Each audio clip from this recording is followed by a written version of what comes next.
начну запись. Ты сейчас уже начал запись? Да. Хорошо.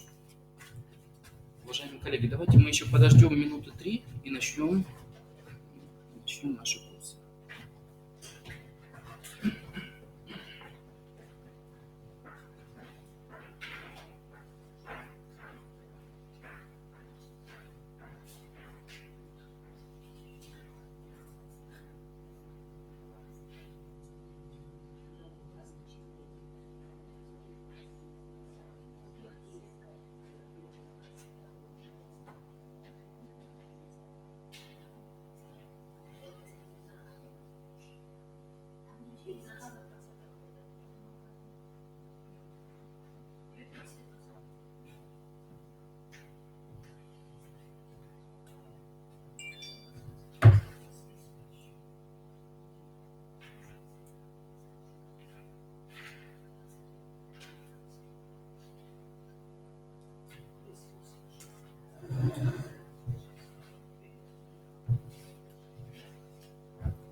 Еще раз всем здравствуйте.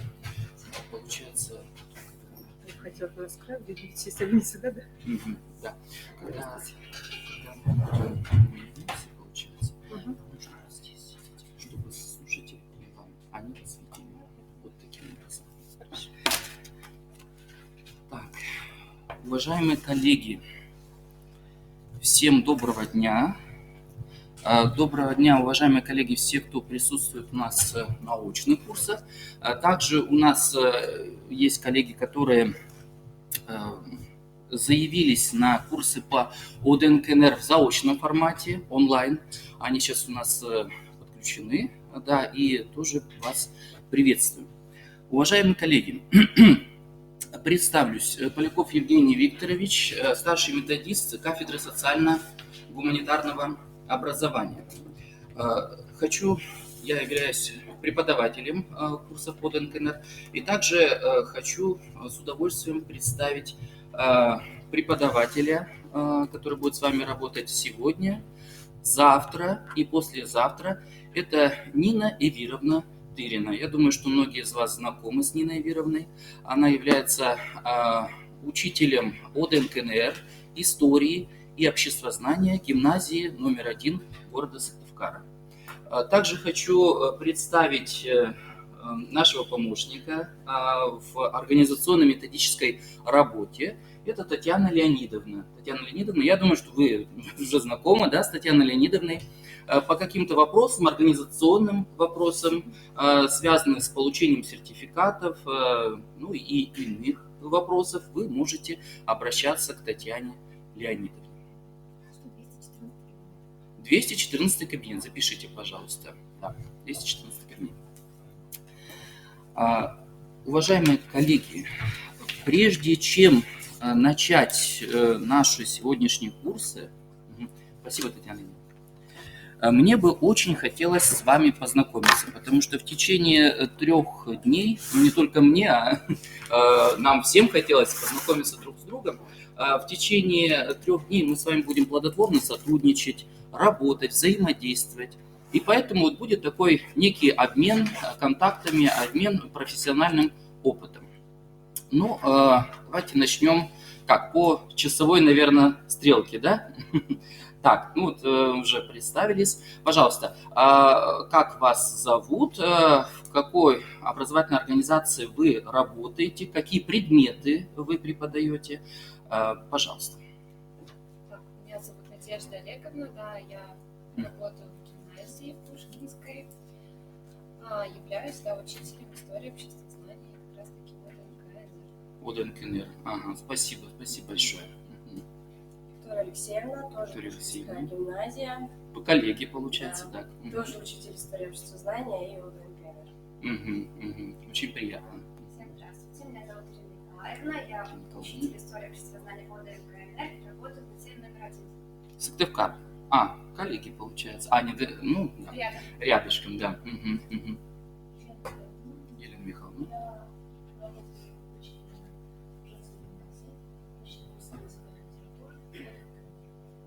Очень приятно. Меня зовут Елена Михайловна, я учитель класса, я работаю в школе А ОДН-КНР вы тоже, да, реализуете? Ага, хорошо. Наверное, еще реализуете курс ОРГСЭ, нет? В начальных классах? В 4 классе, да? Сейчас 2. Все понятно. Очень приятно. Учитель музыки, да? Ага, хорошо. Так, пожалуйста. Александр Андреевич. 30-я школа Сыктывкар. Ага, спасибо большое. Лариса Геннадьевна. Очень приятно.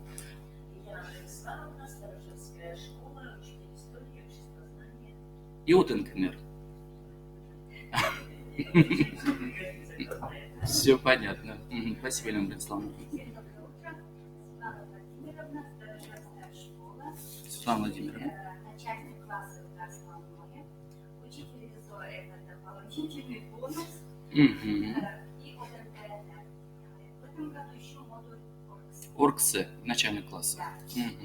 Молодцы. Пожалуйста. Любовь Николаевна.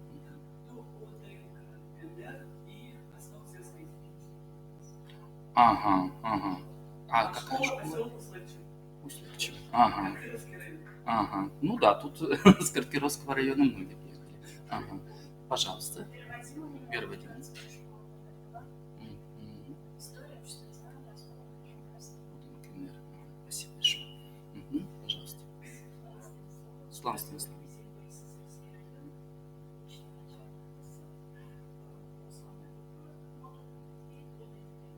Мгм, мгм. Спасибо большое.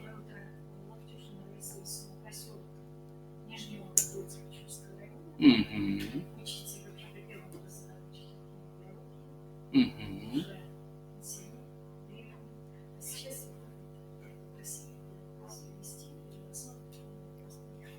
мгм, мгм. Спасибо большое. Оргсе, да, тоже? Ага. ОДНКНР и Оргсе ведете. Мгм. Мгм. Пожалуйста. Мгм. Ксения Игоревна.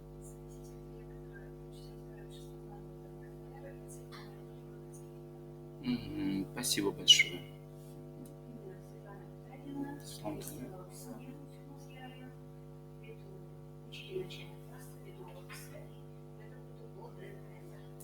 Мгм, мгм. Новый для вас, да? будет? Мгм. Здравствуйте. Мгм. Мгм. Спасибо большое. Здравствуйте.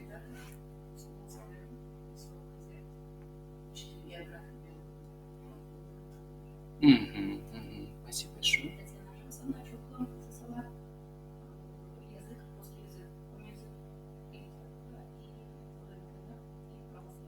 Мгм, мгм, мгм. Спасибо большое. Здравствуйте. Татьяна Борисовна, Татьяна Борисовна. Зеленецкая СОЖ. Веду историю общества знания с этого года работы. ОДНКНР. Мгм. Спасибо, уважаемые коллеги. Ну, так вот кратко мы с вами познакомились, представились. Ну, да, в основном ОДНКНР, конечно, вот этот учебный предмет ОДНКНР реализуют учителя гуманитарного цикла. Да? Вот.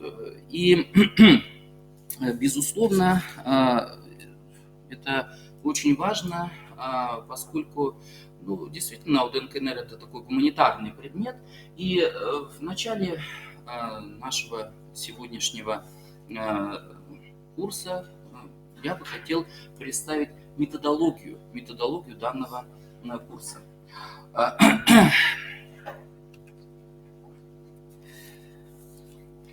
Обратите внимание на данный слайд, где представлена схема получения знаний обучающимся.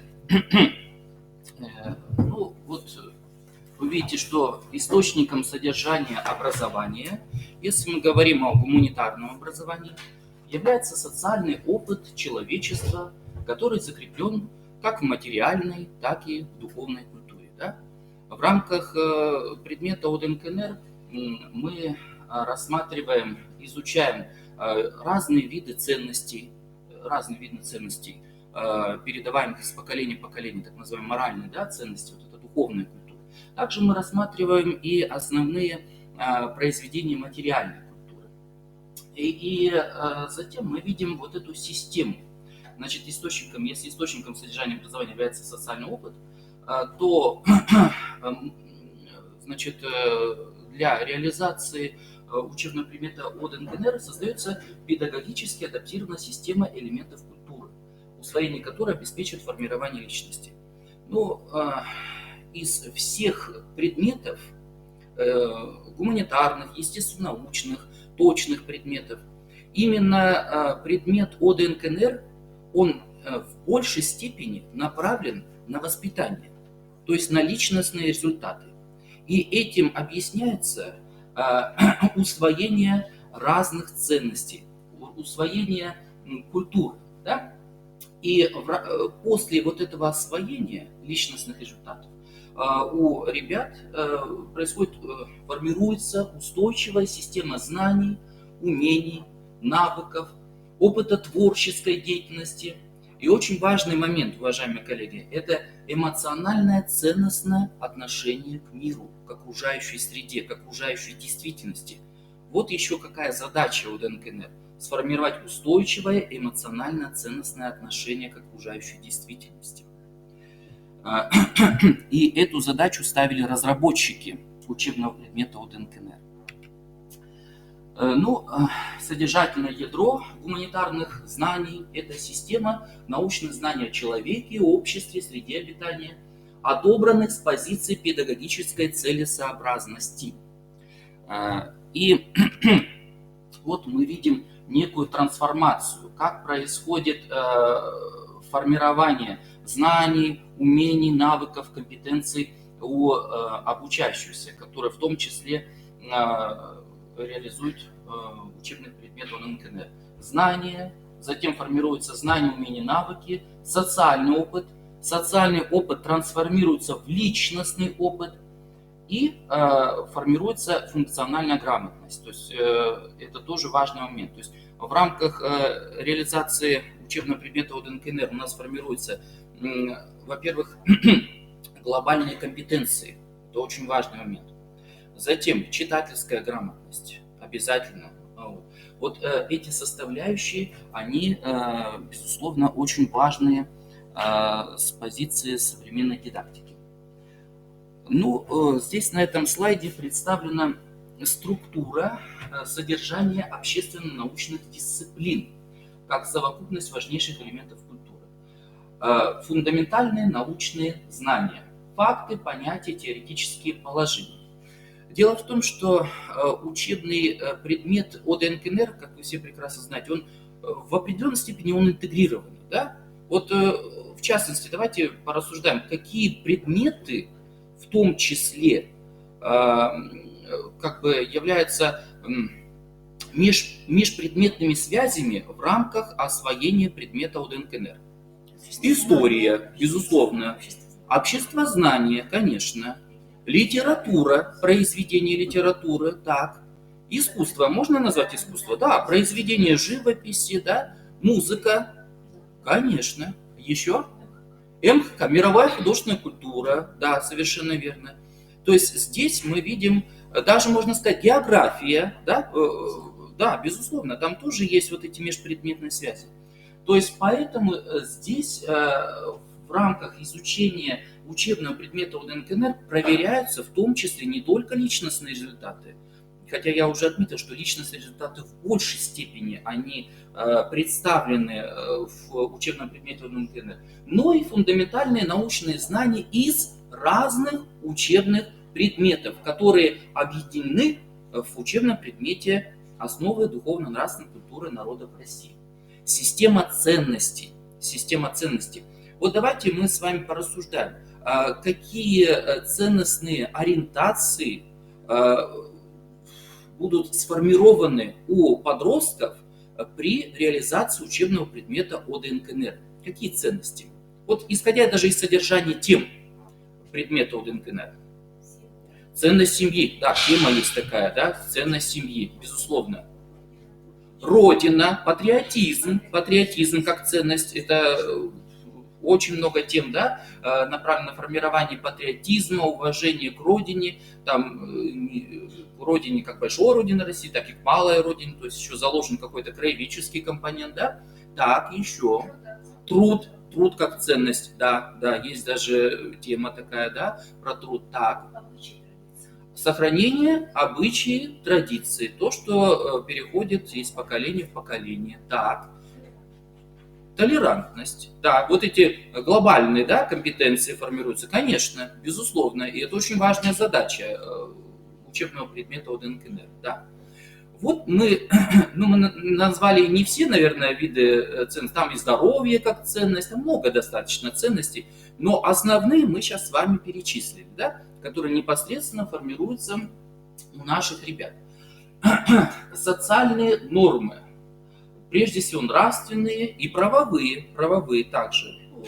Дело в том, что вы все прекрасно знаете, что основанием правовых норм являются моральные нормы. Да? И, безусловно, моральные нормы, они формируются в рамках учебного предмета ОДНКНР.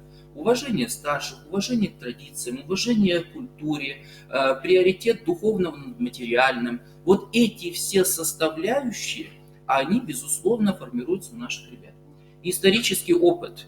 Вот вы назвали традиции, да, некие традиции, которые составляют идентичность нашей культуры, особенность российской культуры, как многоконфессионального, как многонационального общества. Это, безусловно, также формируется при реализации учебного предмета ОДНКНР.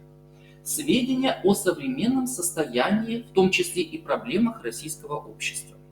Да, это задача не только учебного предмета ОДНКНР, но и таких предметов, как история, в большей степени это предметы обществознания, да? Вот, но в том числе при освоении учебного предмета ОДНКНР тоже ставится такая задача выявить, определить проблемы российского общества. Но, безусловно, у нас есть какие-то определенные проблемы, и вот об этом тоже нужно говорить. Региональный, национально-региональный компонент вопросы краеведения. Да, краеведение также реализуется при учебном предмете ОДНКНР. Уважаемые коллеги, вот давайте из вашего профессионального опыта, да, реализации учебного предмета ОДНКНР, какие моменты, связанные с краеведением, вы освещаете в рамках предмета ОДНКНР?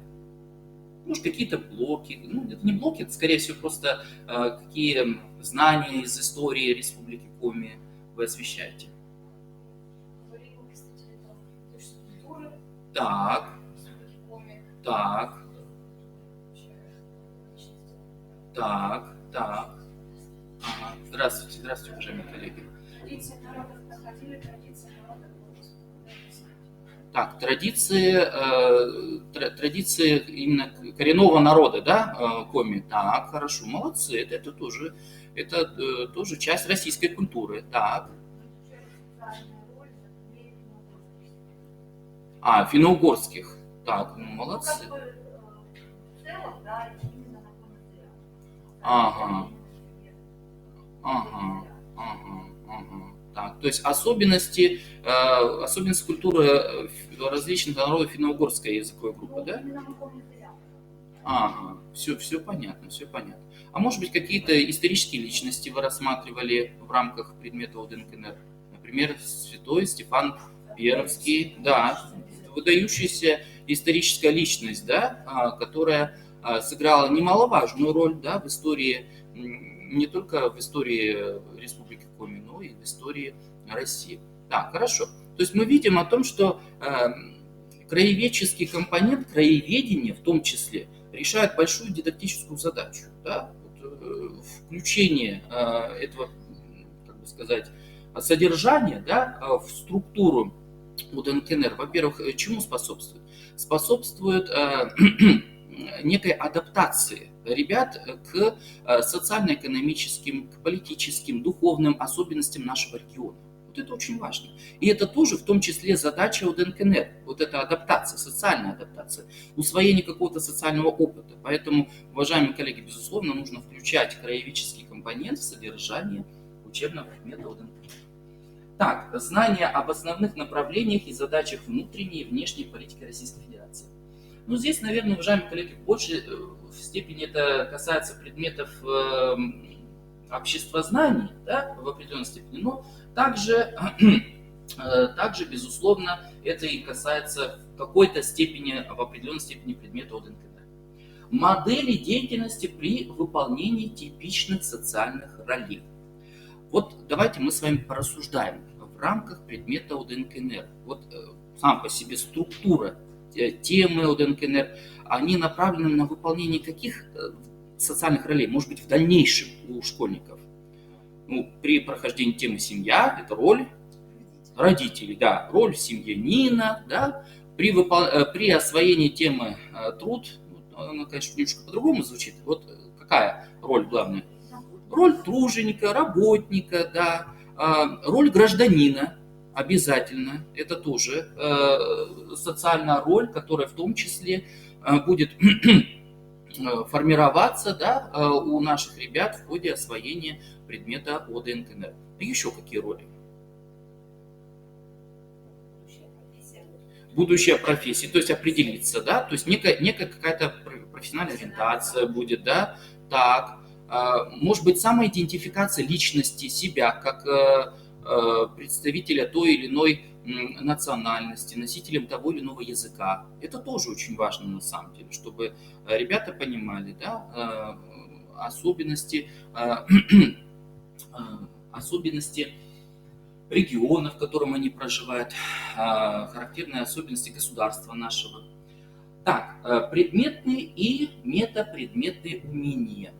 Да, в программе ОДНКНР прописаны предметные знания, которые будут формироваться у наших ребят при освоении учебного предмета ОДНКНР, и метапредметные умения. В частности, метапредметные, они такого общего характера, это умение классифицировать объекты, умение сопоставлять информацию, умение рассуждать, аргументировать какие-то позиции. Читательская грамотность, это тоже является компонентом метапредметных умений. Это все является некими составными элементами освоения учебного предмета ОДНКНР. И еще очень важный момент – опыт применения полученных знаний и умений.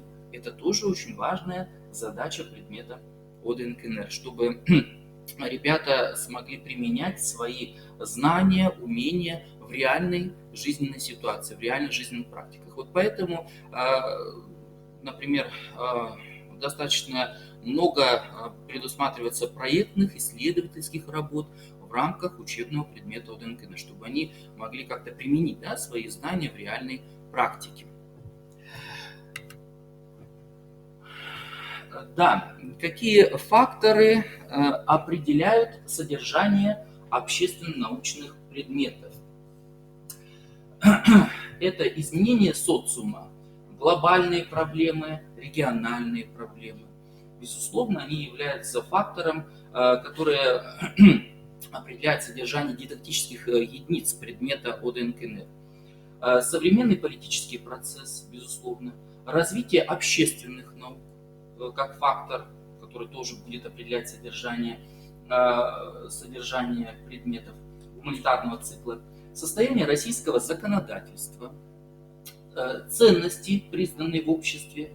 Вот здесь, вы все прекрасно знаете, да, о том, что наш президент Владимир Владимирович Путин, он сформировал такой перечень ценностей, которые носят такой государственный уровень, да, вот.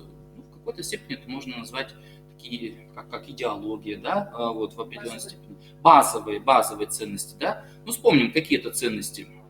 Семья, да, там есть как ценность семья, патриотизм как ценность. Я помню приоритет духовного над материальным. Так, труд как ценность. Ну, мы еще с вами их рассмотрим, эти базовые ценности. Так, цели, поставленные перед системой образования. Ну, уважаемые коллеги, почему вот этот предмет, он на сегодняшний день, предмет, я имею в виду ОДНКНР, он является важным, он действительно очень актуальный и очень значимым, потому что он в большей степени по сравнению со всеми предметами работает на воспитание.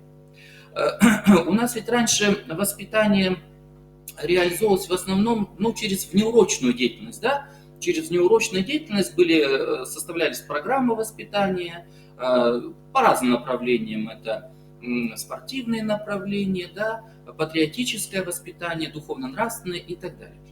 Но здесь мы видим, здесь составлен целостный учебный предмет с четкими дидактическими единицами, и где каждая тема работает на личностные результаты.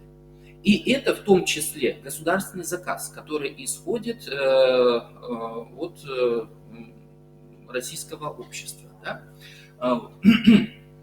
Так, содержание каждой из учебных дисциплин, основа межпредметных связей и метапредметного подхода. Уважаемые коллеги, мы уже с вами говорили о том, что учебный предмет ОДНКНР, он в принципе сам по себе интегрированный, в отличие от других предметов, да, но также интегрированный можно назвать предмет обществознания. Вот. Но обществознание ОДНКНР, которое вот чисто является таким интегрированным предметом. И, безусловно, в том числе учебный предмет ОДНКНР направлен на проверку дидактических единиц из разных предметов. Музыка, искусство, литература, русский язык, история, обществознание, география и так далее, МХК. Так, следующие факторы, которые определяют содержание общественно-научных предметов. Это возрастные, психологические особенности учащихся, их интересы и мотивация. Вот, уважаемые коллеги, почему именно предмет ОДНКНР реализуется в основной школе? Дело в том, что, вот основная школа, да, вот сейчас 5-6 классы, это ранний подростковый возраст. Вот именно этот возраст, как говорят дидакты, ученые-педагоги, он является сензитивным, то есть он, скажем, говоря простым языком, он является такой благодатной почвой для формирования правильных ориентиров у наших ребят. Поэтому вот как раз и нужно реализовывать этот учебный предмет вот именно в этом возрасте. Этот возраст, конечно, связан с неким процессом развития мировоззрения ребят. И вот здесь очень важно, чтобы у наших ребят были сформированы правильные ценности, правильное мировоззрение, правильное отношение к миру, правильное отношение к среде, в которой наши ребята существуют. Вот этим объясняется важность реализации учебного предмета ОДНКНР в школе. Ну и, безусловно, это личный опыт учащихся. Да, в том числе он проверяется при проектных исследовательских работах. И, безусловно, он является тоже важным фактором, который определяет содержание учебного предмета ОДНКНР. Вот какие основные требования федерального государственного образовательного стандарта основного общего образования к личностным результатам освоения образовательной программы. Я неспроста это все вам представил в начале, потому что это является самым важным для учебного предмета ОДНКНР. Это осознание российской гражданской идентичности, то есть понимание особенностей культуры современного российского общества, как многоконфессиональной, многонациональной культуры, культуры многовековой культуры, да, и это очень важно, чтобы ребята знали традиции российского общества, историю, культуру российского общества. Готовность обучающихся к саморазвитию, самостоятельности и личностному самоопределению. Вот мы видим, здесь работают такие темы, как семья, труд, да? Безусловно, они направлены в том числе на освоение различных социальных ролей, да? в будущем, но, безусловно, это тоже является очень важным. Ценность самостоятельности и инициативы. Тоже это очень важное требование, в частности, к учебному предмету ОДНКНР. Сформированность внутренней позиции личности как особого ценностного отношения как к себе, так и к окружающим людям, причем разным, да, людям, разным социальным группам и жизни в целом. То есть здесь мы видим важной задачей предмета ОДНКНР является сформирование мировоззрения, правильных взглядов на окружающую действительность.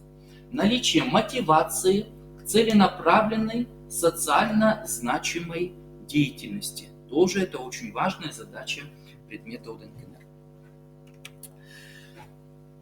Требования федерального государственного образовательного стандарта основного общего образования к метапредметным результатам.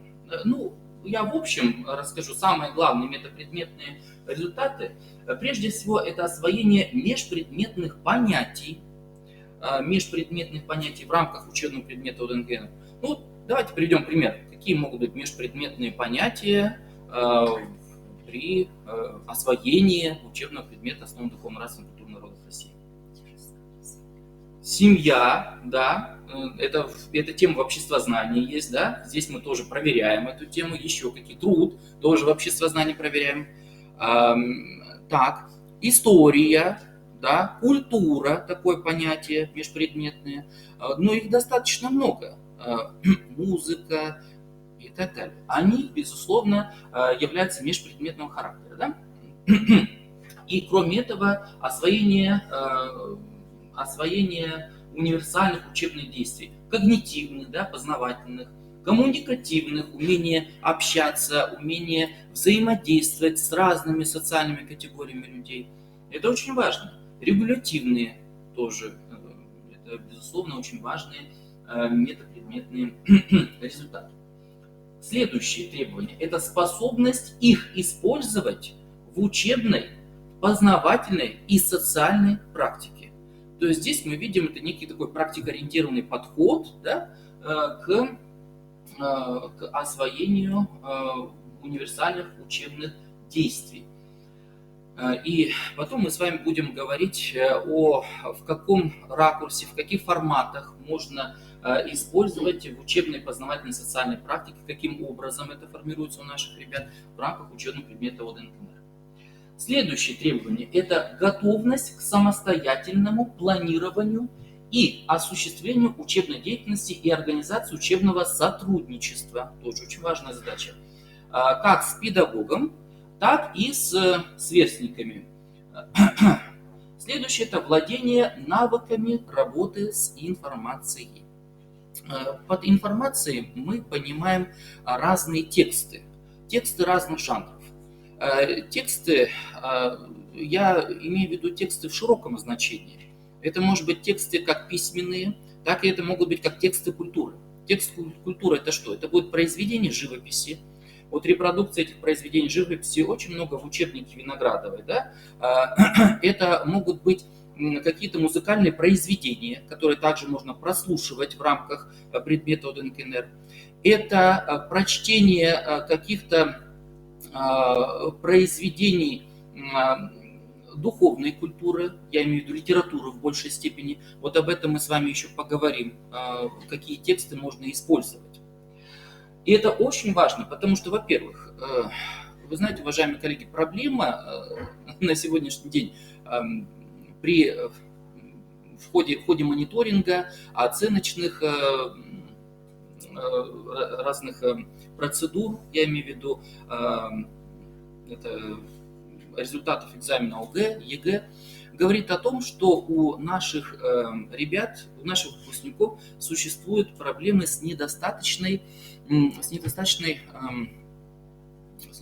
овладением читательской грамотности. Это ведь очень важно, на самом деле, чтобы наши ребята умели хорошо понимать текст, они знали, как выявлять какие-то ключевые позиции из этого текста, могли интерпретировать идейный смысл текста, что очень важно на самом деле, очень важно, именно в ходе гуманитарных предметов. Так, требования федеральных государственных образовательных стандартов к предметным результатам. Это, во-первых, освоение учащимся в ходе изучения учебного предмета научных знаний, умений и способов действий, которые являются специфическими для учебного предмета ОДНКНР. Предпосылки научного типа мышления, это очень важно, именно научного мировоззрения. Следующее требование к предметным результатам – это освоение видов деятельности по получению нового знания.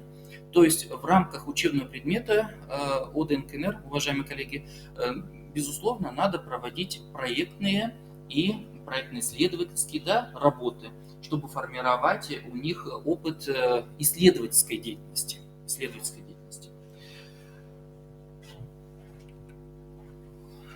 Да, роль общественно-научных предметов в системе современного образования.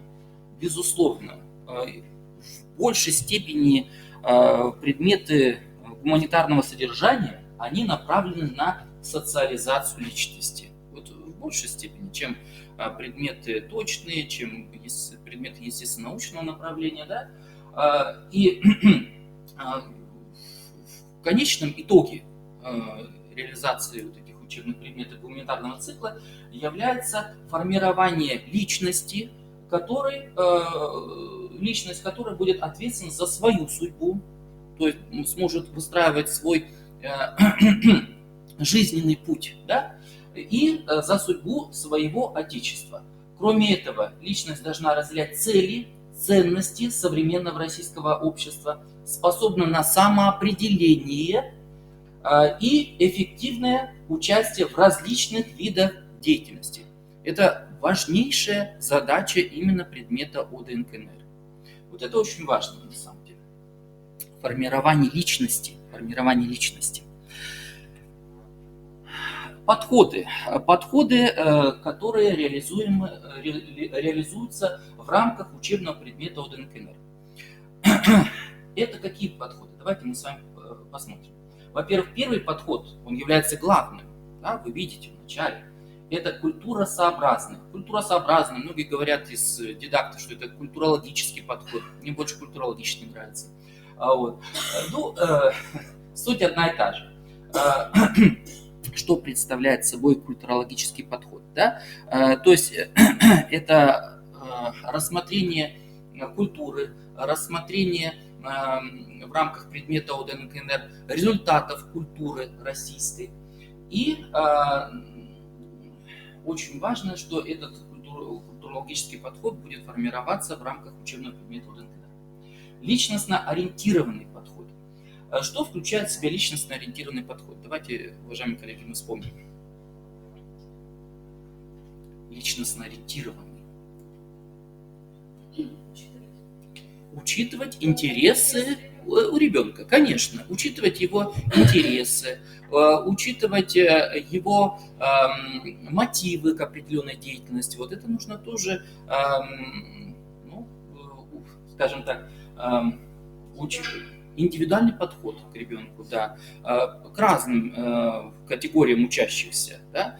Может быть, кому-то не будет интересен предмет ОДНКНР, нам нужно как-то замотивировать, да, этих ребят, используя какие-то методики, какие-то приемы, чтобы ребятам было интересно, да, освоение содержания этого предмета. Вот что подразумевает под собой личностно-ориентированный подход. Деятельностный или системно-деятельностный подход. Уважаемые коллеги, что предполагает под собой деятельностный подход? Он предполагает под собой просто какой-то лекционный тип преподавания. Урок через систему действий, знаний. Да? Вот этой проблемой занимался Хуторской. Да? Вот он говорил о том, что ребятам будет интересен учебный предмет тогда, когда будут в рамках данного урока разные типы заданий, абсолютно разные типы заданий. И при этом очень важно, уважаемые коллеги, учитывать, что разные типы заданий должны быть направлены на определенные какие-то результаты. Предметные результаты, метапредметные результаты, личностные результаты. То есть варьировать задания, да, необходимо. Здесь очень важно, чтобы наши ребята были, фигурально выражались, как бы сами добывали эти знания. Вот это очень важно тоже. Так, компетентностный подход. Да, связан с формированием функциональной грамотности. В большей степени у нас читательская грамотность будет работать в рамках предмета ОДНКНР. Естественно-научная грамотность тоже будет работать. Да, там есть предметы, да, вы прекрасно знаете, тоже связанные с формированием естественно-научной грамотности. Глобальные компетенции, да, тоже будут сформированы у наших ребят при реализации учебного предмета ОДНКНР. Это умение взаимодействия с разными социальными категориями людей, умение понимать других людей, умение уважительно относиться к другим людям. Это очень важная задача предмета ОДНКНР. Так, да, поскольку сейчас функциональная грамотность является таким актуальным направлением в современной дидактике, да, поэтому, безусловно, функциональную грамотность нужно формировать при предмете ОДНКНР. Да? Функциональная грамотность учащихся, вы видите, это способность решать учебные задачи, жизненные проблемные ситуации на основе сформированных предметных, метапредметных и личностных результатов. Вот каковы проблемы, связанные с современными подростками? Ну, я думаю, что вы прекрасно знаете эти проблемы, но тем не менее я их озвучу. Во-первых, особенности социального опыта подростков. Это эклектичный опыт. Понимаете, вот проводили эксперимент в Санкт-Петербургской академии постдипломного педагогического образования. Мы проводили эксперимент среди учащихся школ общеобразовательных организаций города Санкт-Петербурга. И суть этого эксперимента заключалась в том, чтобы узнать, значит, откуда они берут информацию, подростки, модели поведения свои, именно из школьной практики или из среды, в котором ребята воспитываются. И, как вы думаете, в основном подростки написали, в большей степени они берут социальный опыт именно из среды, в которой они находятся. А зачастую это ведь криминогенная среда. Особенно, это проблема. Сейчас вы прекрасно знаете, что есть ребята, подростки с деструктивным поведением, которые совершают какие-то аморальные поступки и так далее. И вот нам нужно сделать так, чтобы особенно социального опыта, они формировались в правильной среде. А это именно образовательная среда. Образовательная среда, где у ребят будут сформированы правильные социальные опыты. Мозаичный, внутренний, противоречивый социальный опыт. Но это объясняется особенностями подросткового возраста. Действительно, у подростков такие есть внутренние противоречия. Я хочу это, я хочу себе сразу машину дорогую, квартиру и так далее. То есть сам не знает подросток современный, что он хочет. Нет какой-то вот четкой упорядоченной модели поведения, размытые предпосылки его будущего, тоже такая есть проблема. И этим объясняется в том числе важность учебного предмета ОДНКНР, который позволяет построить, не то что построить, сформировать, он построить не сможет, но сможет выстроить какой-то определенный жизненный путь в дальнейшем, то есть сформировав правильные жизненные позиции. Вот о чем я хочу сказать. Вот это важность предмета ОДНКНР. Эмоционально окрашенные. Особенность подростков. Вы сами знаете, что у подростков частая смена настроения, и этим объясняются особенности подростков. Так, психологические особенности. Память, где искать информацию. Вот в большинстве случаев, уважаемые коллеги, память, такие поисковые запросы у подростков, они не отрефлексированы. Зачастую они ищут информацию где они ищут информацию? В интернете, YouTube, Рутуб, в том числе и информацию ценностного характера.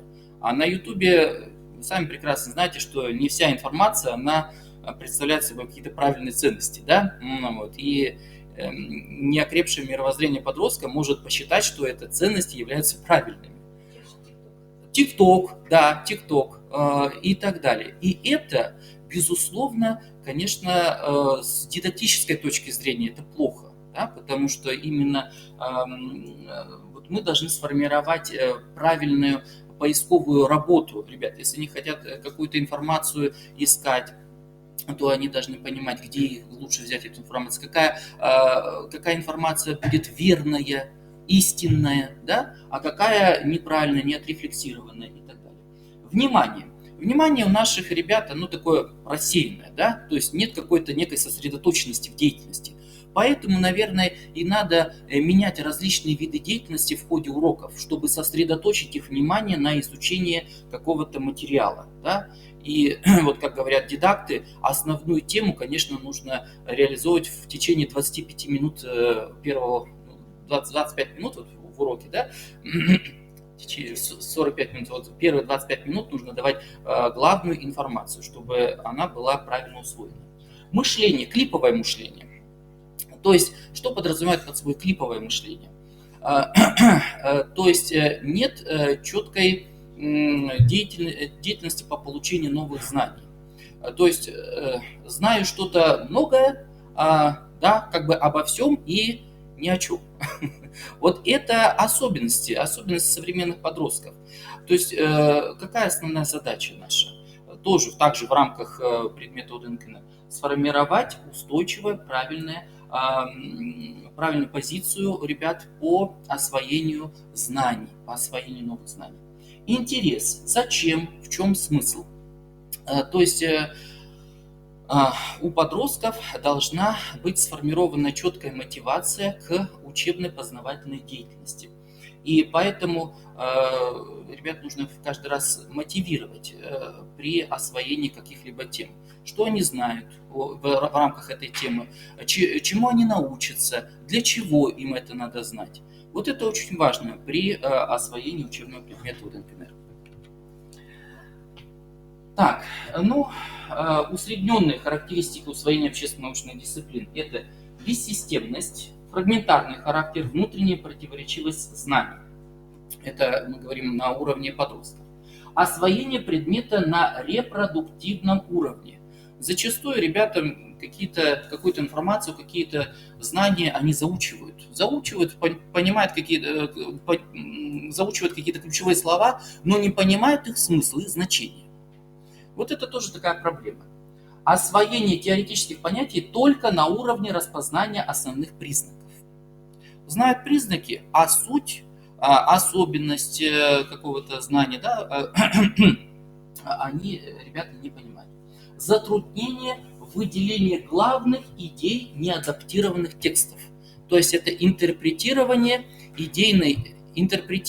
информации, которая представлена в явном или в неявном виде. Вот. Поэтому, конечно, нужно с ребятами работать с разными типами текстов, и об этом я еще скажу. Неумение конкретизировать теоретические положения примерами, то есть формальный характер усвоения. То есть непонимание, как вот эти знания будут реально необходимы в реальной жизненной практике, да, для учащихся. Объяснение выявления причинно-следственной связи на уровне обыденного знания. Объединенная речь, затруднение в письменном монологическом высказывании. То есть это говорит о недостаточной сформированности читательской грамотности. Заучивание идей и понятий, отсутствующих в субъектном опыте учащихся, оторванных от реальной жизни. То есть очень важно, чтобы предмет ОДНКНР он носил такой практикоориентированный характер. Вот это очень важно, уважаемые коллеги. Так, ну, после такого теоретического материала, уважаемые коллеги, хотел бы сейчас провести входное тестирование. Ну, да, не наверное. Да, это входное тестирование будет направлено на проверку уровня овладения вами первичных знаний о предмете ОДНКНР.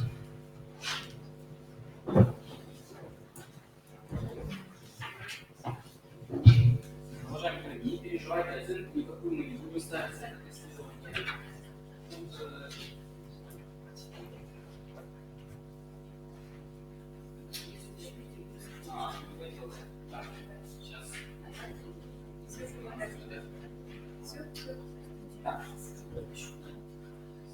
Уважаемые коллеги, ну, сколько мы дадим? Минут, наверное, там вопросов 7, да? Немного. Ну, давайте минут 15. Хорошо, перейдем к тестированию.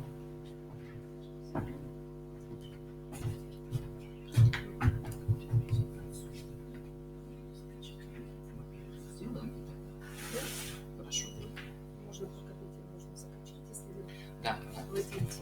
Да. Сейчас. Да, уважаемые коллеги, наверху, пожалуйста, подпишите вашу фамилию, имя, отчество.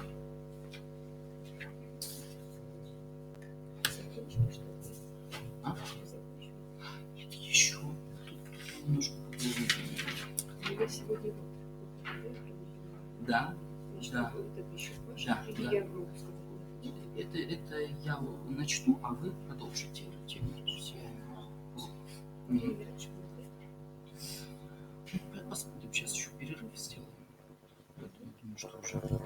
устали. Есть время еще. Я сейчас хотела скачать. Давайте мы на перерыве. Можно. Можно. Есть два варианта. А? Да.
Уважаемые коллеги, ну как? Все закончили? Поднимите, пожалуйста, руку, кто закончил, кто завершил тестирование. У нас новый человек подошел. Ага. Так. Листочек дать?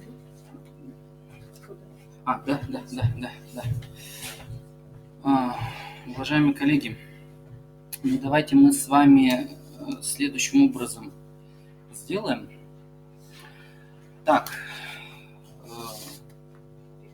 наверное, перерыв сделаем. Уважаемые коллеги, как вы относитесь к перерыву? Положительно, потому что... Так, хорошо. Значит, сколько по времени перерыв? Минут 15 хватит или 20 минут? 15. Значит, сейчас время 11:10. В 11:25 мы продолжим. 10. Все, я что-то уже заговорился. 10:10, значит, в 10:25 мы продолжим. Да? Да. Пока тесты вы у себя оставьте, и мы еще их с вами проанализируем, посмотрим. Значит, ну, я думаю, что вы знаете, уважаемые коллеги, там на первом этаже есть кофемашина, вы можете кофе попить, в кулере есть вода. Сколько я знаю, должна быть. Нету воды. Сейчас. Сегодня, ну, наверное, до 2, да? Ну, по времени там 13:30, но если будем не успевать, можем отдать. Максимум до 2 часов. Да. Угу. Так. Вы прописали? Ну да. Не будем успевать. Да. Вы нам на завтра не успеете. Да, хорошо. Так, сейчас тогда, знаете, что коллеги сидят. Может, ручные или там не сходят?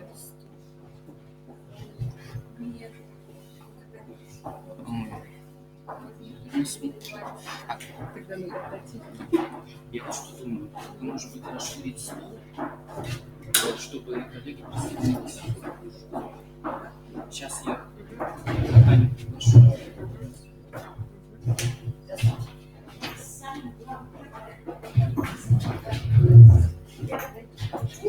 Еще раз, я так давно с вами как бы это с вами давно не видела. Да, так, с тех пор, с тех пор.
Наверное, выдвинуть надо, да?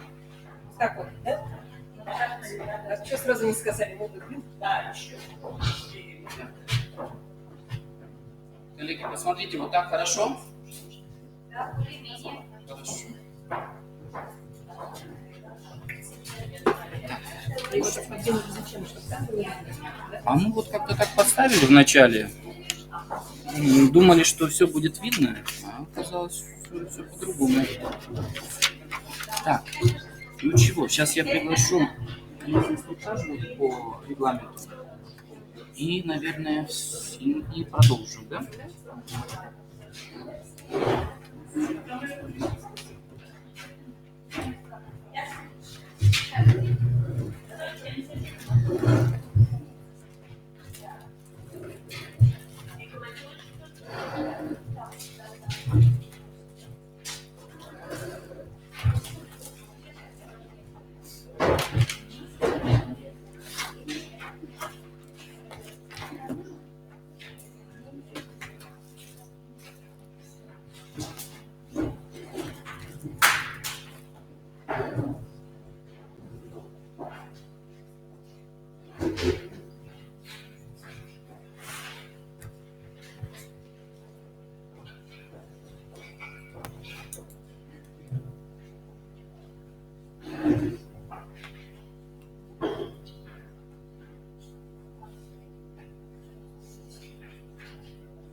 Уважаемые коллеги,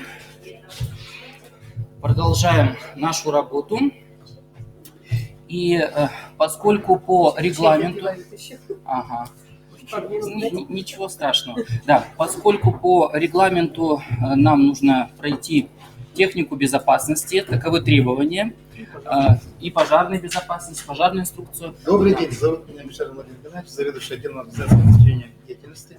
Проведу вводный инструктаж. Начнем с пожарной безопасности. Здание у нас трехэтажное, оборудовано отметкой пожарной сигнализацией.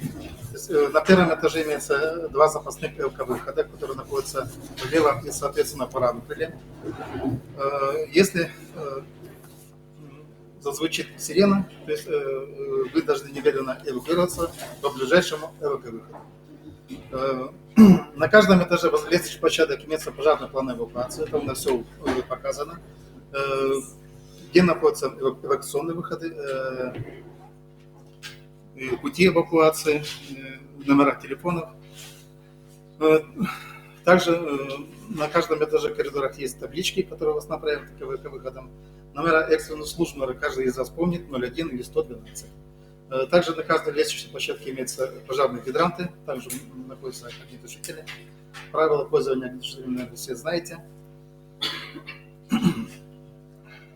Также хочется напомнить закон о табакокурении. Курение у нас запрещено в учебных заведениях. Что касается техники безопасности, при работе на компьютерах, при обращении с бытовыми приборами, также будьте аккуратны, соблюдайте технику безопасности. Если вы видите какую-то неисправность, сообщайте оператору. Что касается антитеррористской безопасности, тоже кратко напомню, если вы видите подозрительный предмет, коробку, сумку, ни в коем случае не трогайте, немедленно сообщайте администрации. На каждом этаже у нас находятся дозаторы с антисептиками для рук. Также в мониторах есть рециркуляторы, которые можно включать, когда будет перерыв. Также будьте аккуратны в коридорах, на лестничных площадках, то есть везде кафель, линолеум, мокрая обувь, скользит по этим материалам. Будьте аккуратны. Потом куратор принесет списки, и каждый из вас спишется. Спасибо. Спасибо, Владимир Ильич. Да, уважаемые коллеги, сразу же раздам вам списочек. Вам нужно будет подписаться о том, что вы прослушали инструктаж о технике безопасности. Ну, я так думаю, что на сегодня, завтра и послезавтра нам не понадобятся эти знания. Но, тем не менее, таков регламент. Уважаемые коллеги, продолжаем работу. И сейчас хотел бы с вами рассмотреть входное тестирование. Так, давайте посмотрим, какие ответы связаны с вот этим вопросом. Так, первый вопрос. Предметная область основы духовно-нравственной культуры народов России входит в перечень обязательных предметов областей на уровне основного общеобразования, не входит в перечень обязательных предметов областей на уровне ООО, основного общеобразования. Как мы ответили? Входит, конечно. Предметная область ОДНКНР может быть реализована через урочные занятия, через внешкольные занятия на базе образовательных организаций дополнительного образования, занятия специализированных образовательных организаций, создаваемых на базе религиозных объединений, воскресная школа и другие организации. Включение занятий по предметной области ОДНКНР во внеурочную деятельность в рамках реализации программы воспитания и социализации обучающихся. Но здесь может быть реализовано через урочные занятия, да. Так, третье. Только одно урочные занятия. Вот в соответствии с ФГО, через урочные занятия только. А если, например, в первом классе не изучали, По обновленным ГОСам, вот сейчас. Да, раньше, да. Но вот если мы говорим, что сейчас по обновленным ГОСам, да, на прошлом, да, такое было, а сейчас нет, только через урочные. Так, третье.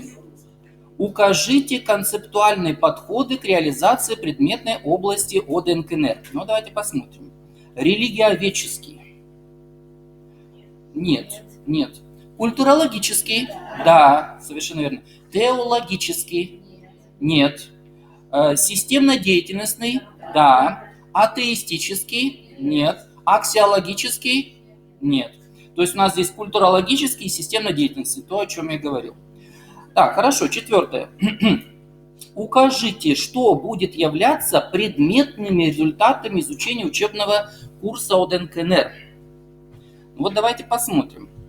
Иметь представление об историческом пути формирования многонационального состава населения Российской Федерации, его мирном характере и причинах его формирования.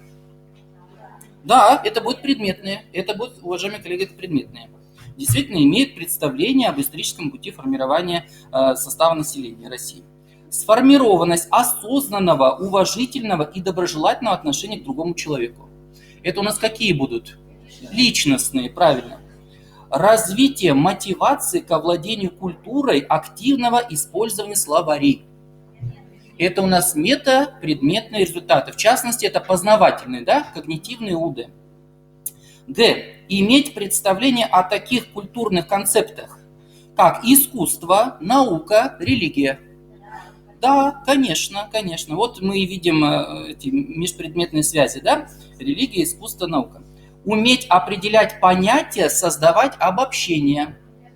Это метапредметные результаты. В данном случае это когнитивные, да? И уметь определять понятия, создавать обобщения. Так, 5. Укажите, что будет являться метапредметными результатами изучения учебного курса ОДН-КНР. Умение осознанно использовать речевые средства. Да, а это какой у нас будет? Коммуникативный, да? Коммуникативный УД. Владение основами самоконтроля, самооценками. Это метапредметные, в частности, это регулятивные УД, да? Самоопределение личностное, профессионально, жизненное. Нет, это у нас будет личностное, совершенно верно. Сформированность ответственного отношения к учению. Да, нет, это не является метапредметными, это у нас личностные. Так, понимать смысл и взаимосвязь терминов с формами их репрезентации в культуре. Это метапредметные результаты или предметные в большей степени? Это предметные, уважаемые коллеги, да? Понимать смысл и взаимосвязь терминов с формами их репрезентации в культуре. Это предметные результаты. Так, 6. Укажите, что будет являться личностными результатами изучения учебного курса ОДН-КНР. Так, осознание связи религии и морали. Нет. Это у нас метапредметные, да? Так, умение самостоятельно планировать пути достижения целей.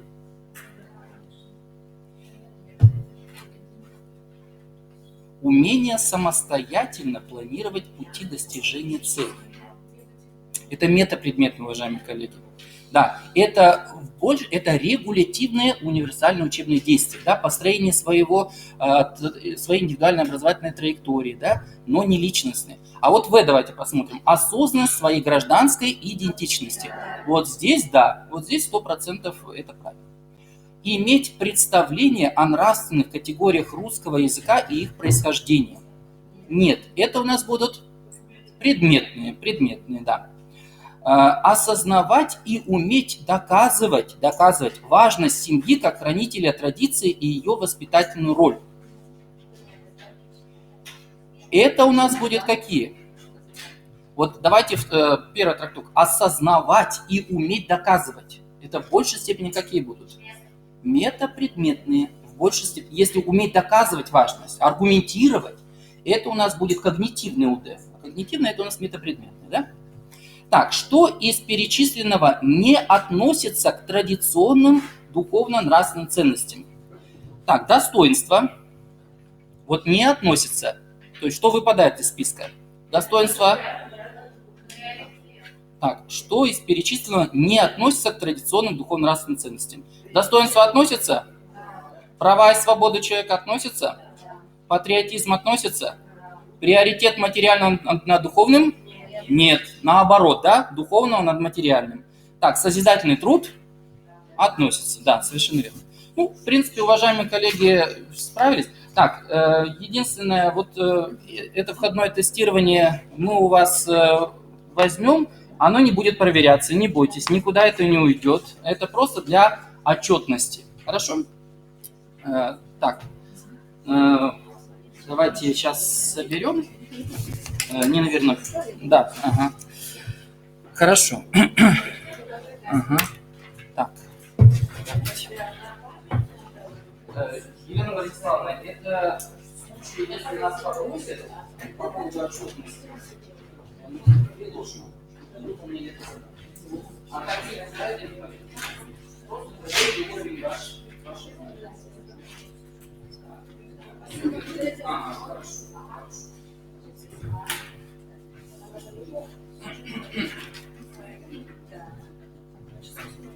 Так, уважаемые коллеги. Ага. Татьяна Леонидовна.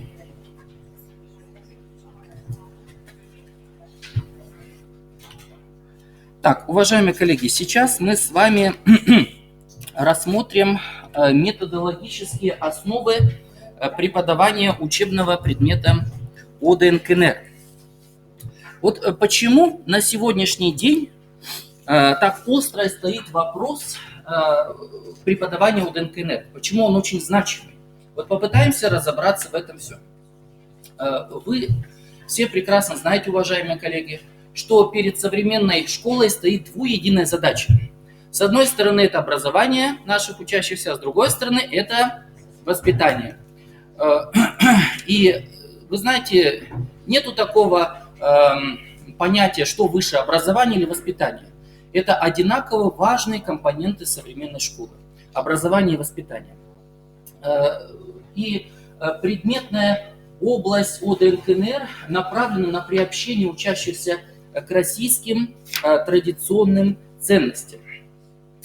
И вот основные положения, которые регламентируют учебный предмет ОДНКНР, они заложены в программных документах, таких главных, фундаментальных государственных документах. Это стратегия развития воспитания учащихся в Российской Федерации на период до 2025 года. Стратегия национальной безопасности Российской Федерации, она утверждена указом президента Российской Федерации. Ну, то, о чем мы с вами говорили, что предмет ОДНКНР, он направлен на овладение, на усвоение, на понимание учащимся основных традиционных российских духовно-нравственных ценностей. Ну и давайте мы с вами рассмотрим, что можно отнести к традиционным российским духовно-нравственным ценностям. Вот в вышеперечисленных документах говорится о том, что к традиционным российским духовно-нравственным ценностям относятся следующие ценности. Это жизнь, жизнь как ценность. Это достоинство как ценность. Это права и свободы человека. Это незыблемость соблюдения прав и свобод человека. Патриотизм как ценность. Служение Отечеству как ценность. Гражданственность как ценность. Высокие нравственные идеалы. Крепкая семья. Да, мы с вами об этом говорили. Созидательный труд как ценность. Приоритет духовного над материальным. Вот здесь это на самом деле очень тяжело работает в плане формирования наших подростков, потому что, как правило, наоборот, у ребят работает другая система, наоборот, больше материального над духовным. Да? Вот. Но мы должны понять, что есть вещи выше, нежели чем какие-то материальные ценности, и сформировать у них вот устойчивое отношение к этому. Гуманизм, человеколюбие, уважение людей, милосердие как ценность, справедливость как ценность, коллективизм, коллективистское мышление, да? Взаимопомощь и взаимоуважение к людям, историческая память, это потребность сохранения исторической традиции, культуры народов Российской Федерации, истории. И очень важный момент, что касается традиционных российских духовно-нравственных ценностей, это понимание единства народов России, поскольку Россия – это многонациональное государство, у нас очень много народов, очень такая большая палитра, яркая, пестрая палитра народов.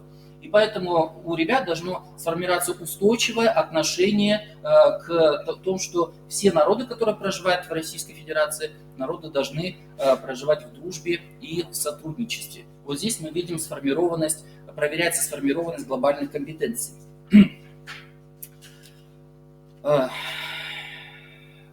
Еще вот какие моменты хотел с вами обсудить.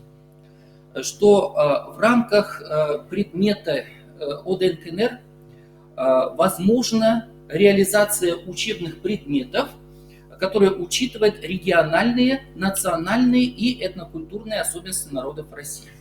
То, о чем я говорил, что это предметы такого краеведческого характера, да, и, безусловно, это нужно использовать в рамках учебного предмета ОДНКНР. Что очень важно, предмет «Основы духовно-нравственной культуры народов России» формирует основу для развития личностных качеств наших ребят. Потребности в духовном самосовершенствовании – это очень важно. Выбор жизненной стратегии, формирование устойчивого мировоззрения, формирование правильных ценностных ориентиров, нацеленность на сотрудничество с разными людьми.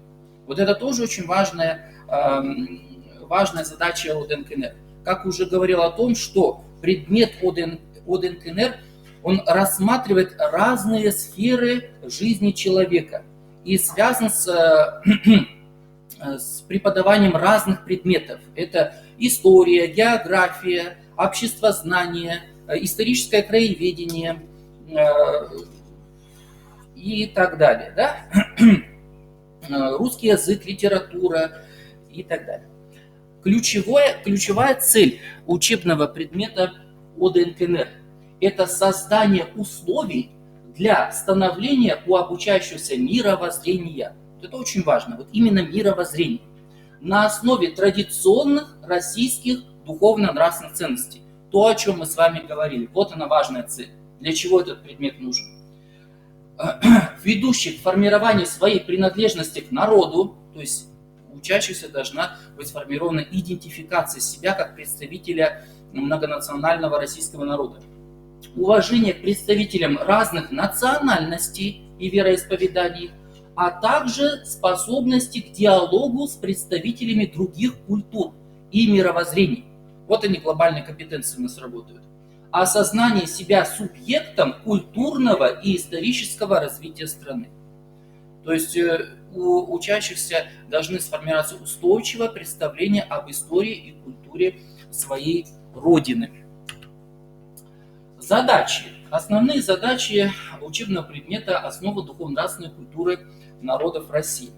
То есть цель определяет вот эти задачи, шаги к реализации этой цели. Первая задача – это приобретение и усвоение знаний о нормах общественной морали светского общества, традиционной религиозной культуры как основополагающих элементах духовности и нравственности человека. Первая задача. Вторая задача – это овладение соответствующими компетенциями для последующего понимания традиционных российских духовно-нравственных ценностей. Третья задача – воспитание уважительного и бережного отношения к историческому и культурному наследию народов России. Четвертая задача – формирование ответственности за духовно-нравственные ценности. Пятая задача – развитие представлений о значении нравственных норм и ценностей для достойной жизни личности, семьи, общества. Шестая задача – обобщение знаний, понятий и представлений о культуре и основных нормах морали, нравственных духовных идеалах, сохраняемых в культурных традициях народов России. Седьмая задача – становление компетенции межкультурного взаимодействия как способности и готовности вести межличностный, межкультурный, межконфессиональный диалог при осознании и сохранении собственной культурной идентичности. То есть здесь мы видим некие пути к достижению вот цели через задачи. Да? Здесь мы видим, что задачи в основном они связаны с личностными результатами. И в большей степени связаны с формированием представлений о многообразной культуре нашего государства. Здесь эти задачи продолжены. Да? Восьмая задача – это динамическое развитие этнокультурной компетенции, как способность устанавливать и сохранять позитивные отношения с представителями разных национальностей, населяющих территорию России, формирование представлений о нравственности в семейных отношениях, определение ориентиров, связанных с ведением здорового образа жизни, содействие воспитанию духовно-нравственной личности, способность свободно и ответственно делать выбор, опираясь на традиционные российские духовно-нравственные ценности. 12-я задача – это обучение самостоятельной оценке собственного поведения, развитие навыков постоянного самоанализа, размышлений, обоснованных нравственных суждений, оценок и выводов. 13-я задача – это становление и развитие межпредметной коммуникации через комплексное изучение культурно-исторических и духовно-нравственных традиций народов России. 14-я задача – это формирование основ научного мышления через создание системы научных знаний. 15-я задача – это обучение компетенциям научного анализа в области культуры, а также явлений социальной и духовной жизни. Чему способствует предмет о ДНКНР? Во-первых, формированию представлений о светской этике, о религиозной культуре, то есть истории религий, различных конфессий в Российской Федерации, и роль светской культуры и религиозной культуры в развитии современного общества, понимании их роли. Чему еще способствует предмет ОДНКНР? Пробуждению интереса к культуре других народов, проявлению уважения к представителям других народов. Вот это очень важно. Осознание приоритетной значимости духовных ценностей, проявляющихся в преобладании этических, интеллектуальных, альтруистических мотиваций над потребительскими и эгоистическими. То есть это говорит о приоритете духовного над материальным. Вот это является, вот чему способствует предмет ОДНКНР. Раскрытие общечеловеческих ценностей, объединяющих светскость и духовность. Ну и, наконец, это освоение научных знаний о культуре и ее функциях, особенности взаимодействия с социальными институтами. Уважаемые коллеги, сейчас мы осветили теоретические вопросы, связанные с предметом ОДНКНР. И следующая часть наших курсов на сегодняшний день будет посвящена рассмотрению дидактических средств, дидактических материалов, проектной деятельности в рамках учебного предмета «Основы духовно-нравственной культуры народов России». Я начну говорить о проектной деятельности, Нина Юрьевна уже продолжит мои мысли.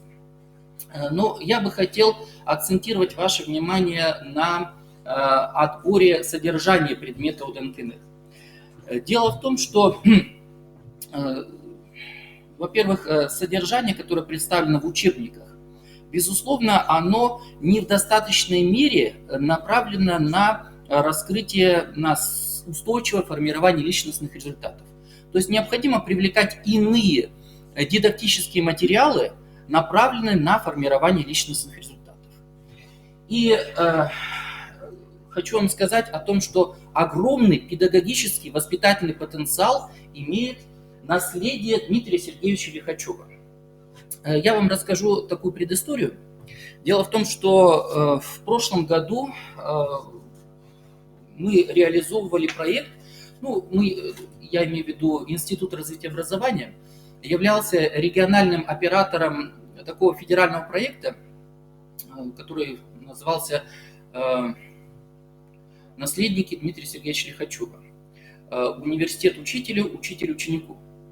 И вот в рамках этого проекта учителя реализовали, проводили уроки, внеурочные занятия касаемо именно освоения наследия Дмитрия Сергеевича Лихачева. И в основном, вот мы ездили в Санкт-Петербург с коллегой, и в основном учителя-предметники реализовывали вот этот проект именно в рамках предмета ОДНКНР. И вы знаете, по отзывам учителей, по отзывам учеников, вот наследие Дмитрия Сергеевича Лихачева представляло большой интерес для учащихся. Вот я не знаю, но почему-то ребят очень зацепило именно наследие Дмитрия Сергеевича Лихачева. Я имею в виду его главная книга – это «Письма о добром и прекрасном». Я думаю, что многие из вас знают о том, кто такой Дмитрий Сергеевич Лихачев. Он известный культуролог. Он, в частности, переводил на современный русский язык такие памятники древнерусской литературы, как «Слово о полку Игореве».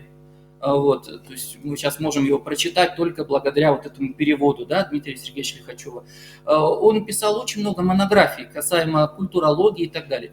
Но с точки зрения воспитания, с точки зрения образования, его серьезная работа, которая была растиражирована многотысячными экземплярами, это «Письма о добром и прекрасном». В этой книге 46 писем, они адресованы именно молодым, вот как раз подросткам. Вот. Вот большая задача, важная задача этих писем – сформировать устойчивые ценностные ориентиры у наших ребят. Что касается самих писем, они написаны простым языком, понятным для ребенка. Они очень хорошо воспринимаются.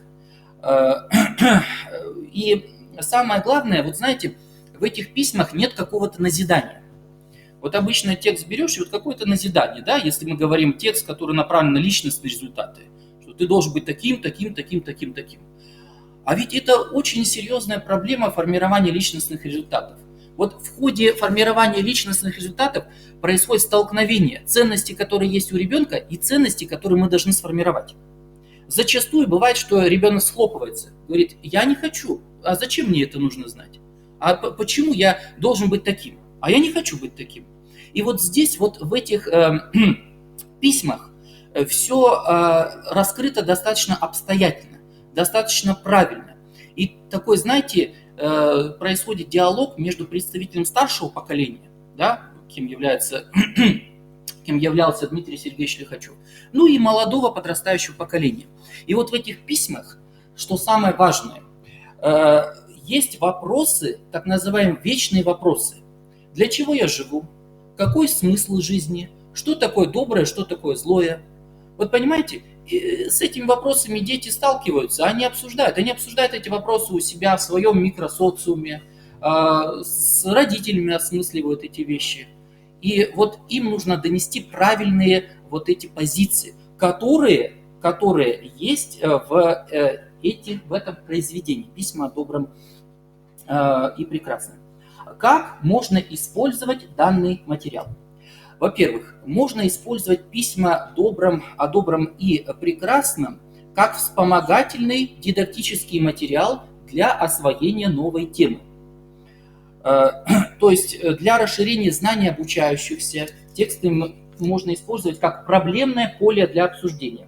Ну вот, например, в шестом классе при изучении темы ОДНКНР духовно-нравственные ориентиры социальных отношений.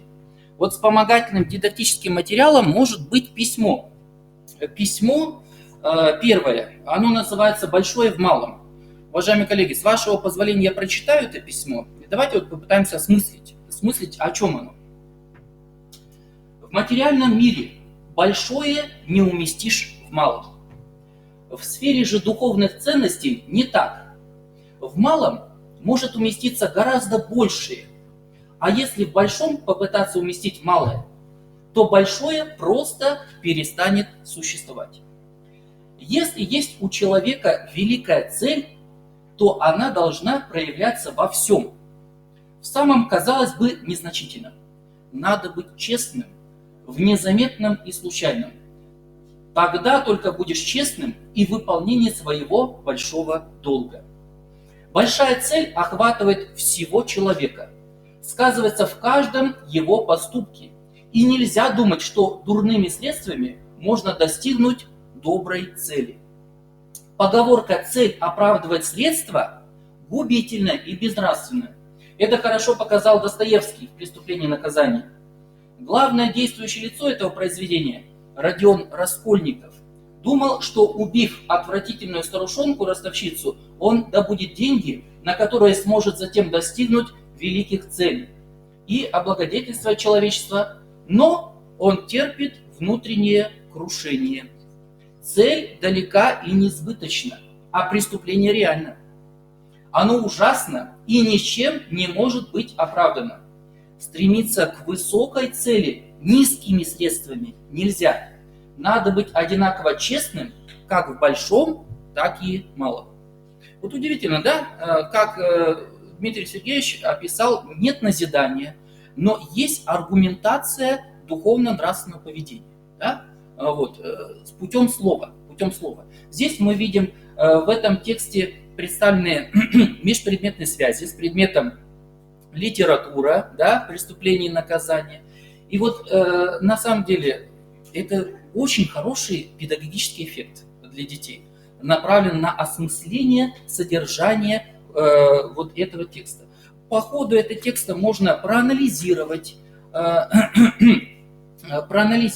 вот эти качества, можно пообсуждать. Вот этот текст является проблемным полем для обсуждения такой темы, как обсуждение поговорки «цель оправдывает средства». Всегда ли цель будет оправдывать средства? В каких ситуациях цель не будет оправдывать средства? Вот видите, уже проблемное поле для обсуждения. И ребята уже будут дискутировать на эту тему. И здесь мы видим, у подростков сформируются устойчивые, но они сразу, конечно, не сформируются, но, по крайней мере, хотя бы вот эти зачатки каких-то нравственного поведения у ребят будут сформированы в рамках этого предмета. Уважаемые коллеги, обсуждать можно не только тексты Дмитрия Сергеевича Лихачева, но можно обсуждать и цитаты. У Дмитрия Сергеевича очень много таких цитат. Вы их можете найти в свободном доступе в интернете. В свободном доступе есть тексты о добром и прекрасном, все 46 писем. Вы можете их использовать как раздаточный материал на уроках. Можете их использовать при составлении презентаций для обсуждения. Они есть в свободном доступе, как я уже говорил. Так вот, обсуждать можно цитаты Дмитрия Сергеевича Лихачева. Вот давайте мы с вами посмотрим, какие это могут быть цитаты. Жадность – это забвение собственного достоинства. Это попытка поставить свои материальные интересы выше себя. Или еще какая цитата. Счастье достигает тот, кто стремится сделать счастливыми других и способен хоть на время забыть о своих интересах. Вот мы видим духовно-нравственное, да, воспитание. Вот также цитаты можно обсуждать на уроках. Цитаты можно анализировать. То есть, как я уже говорил, это тоже может быть проблемным полем для обсуждения, для дискуссии, для диспута, для коллективного обсуждения, для индивидуального обсуждения. Это может быть результатом домашней работы, например, направлено на осмысление вот этой идеи, которая заложена в цитате. И результатом осмысления цитат может стать творческие проекты. Творческие проекты в форме эссе, свободного сочинения, в форме коллажа, то есть какие-то фотографии, связанные на интерпретации вот этой цитаты, да? Вот что, как он представляет эти идеи через фотографии. Может быть, это реализовано через стенд, например, цитата, и вот стенд, да, какие-то фотографии. И может быть реализован через видеоролик. Уважаемые коллеги, чтобы вы имели представление, можно я вам покажу работы учащихся, которые представляли идейное содержание цитат в виде видеоролика, чтобы вот вы имели представление, да, как это все будет наглядно видно. Так, вот этот первый видеоролик, сейчас я включу, посмотрите, пожалуйста. Да, это не вымышленный. Сейчас все скажу. Заинтересовались, да?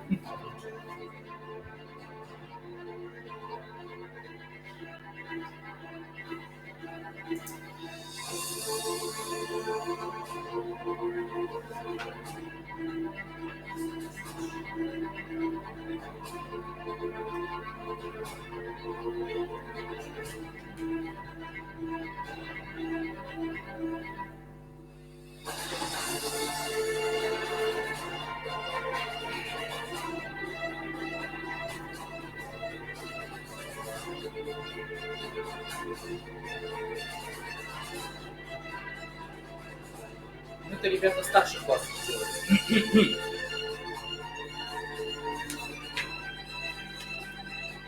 Сосногорска.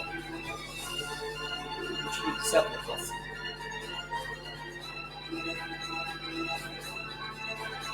Это то, о чем я говорил, цитата, да? Интересующийся. Так. Вот второй ролик.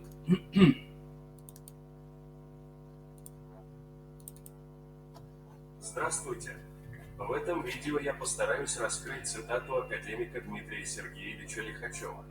Жадность – это забвение собственного достоинства, это попытка поставить свои материальные интересы выше себя.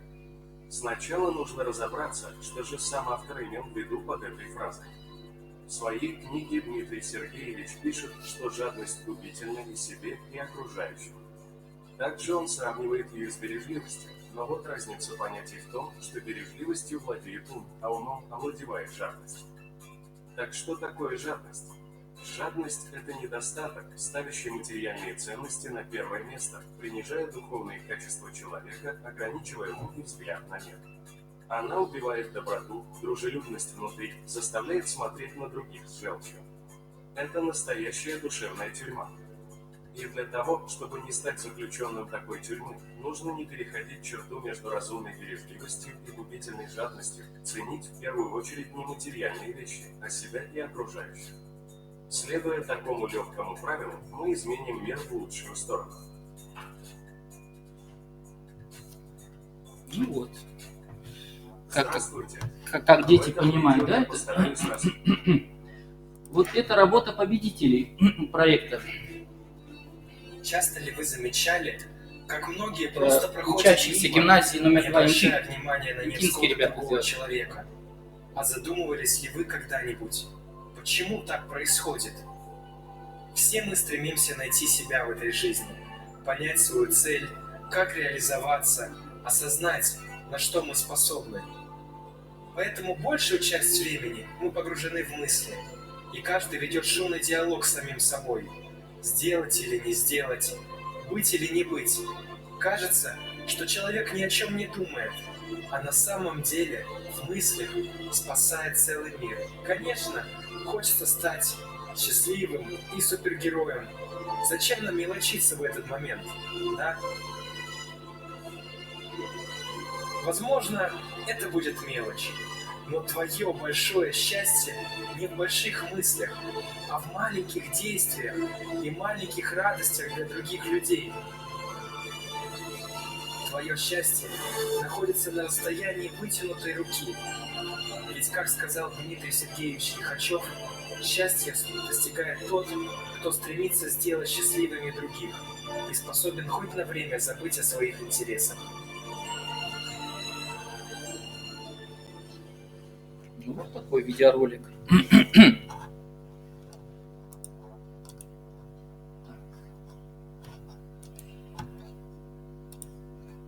За окном последние деньги февраля.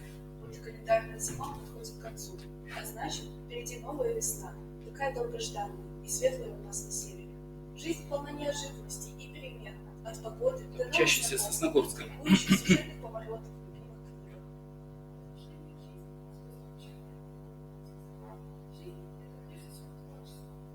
Плохая запись.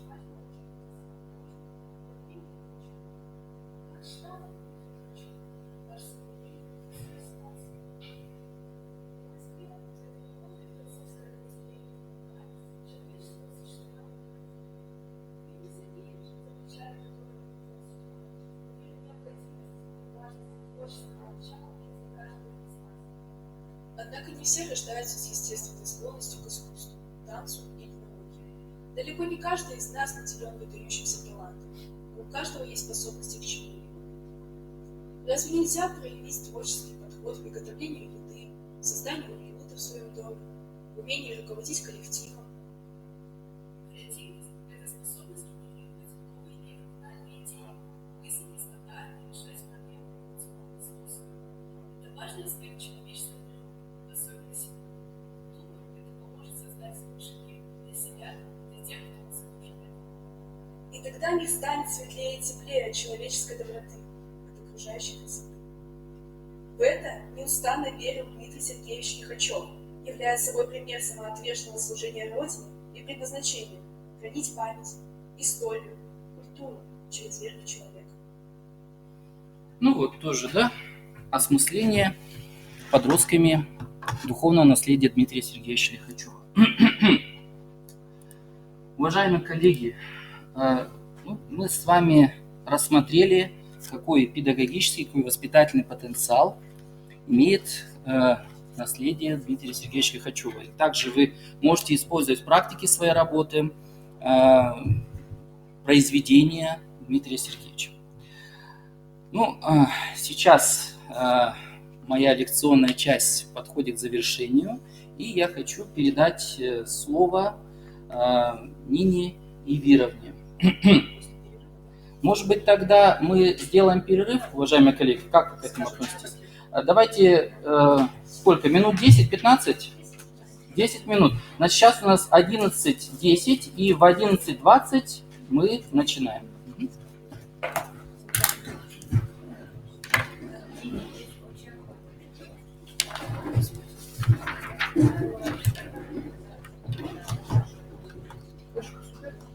Да, давайте сейчас попробуем. Так, вот сюда. Нет, это мышка. Сейчас посмотрим. Или мы можем сейчас договориться. Сначала я перекину в одну для слушателей ваше материал. Вот. Или презентация такая. Да? Или так? Ну, хорошо. Так, такая презентация. Здесь.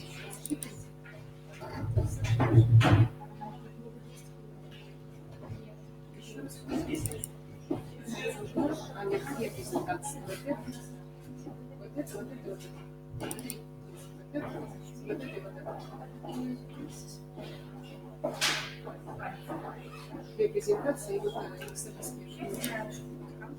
Так, первый свою.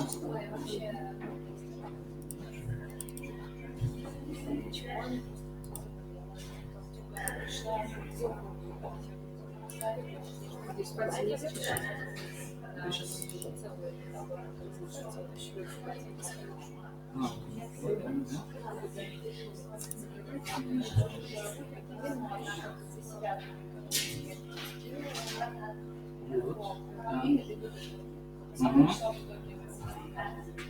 Все.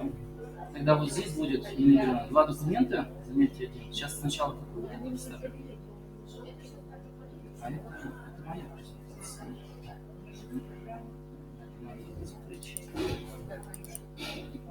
Да, все, закрыл. Мою закройте.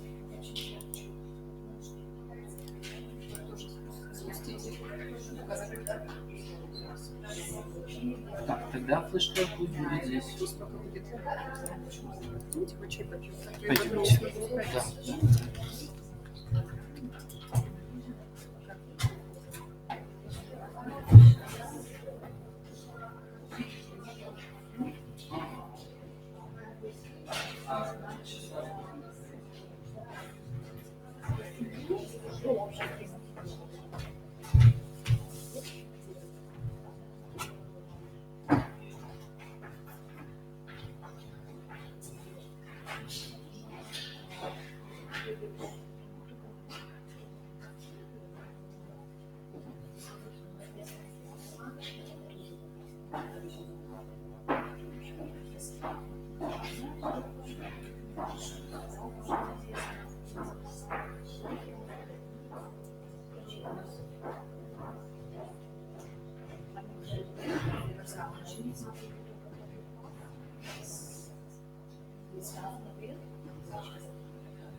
Скажите, чтобы сами написали проверки, которые есть, что-то можете сказать.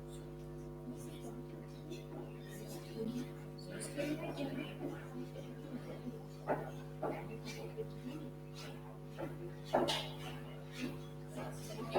больше нечем заняться.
Вы слушатели онлайн, поэтому надо вот в этом месте находиться и не забывать, получается, монитор.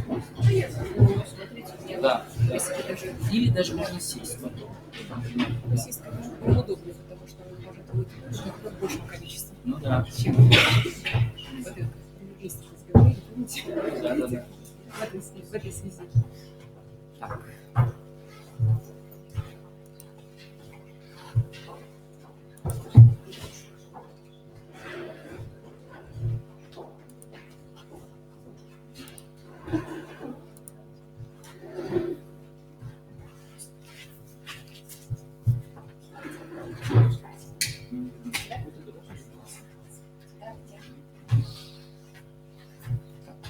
Уважаемые коллеги, следующая часть нашего курса уже будет посвящена проектной деятельности в рамках преподавания ОДА Интернет.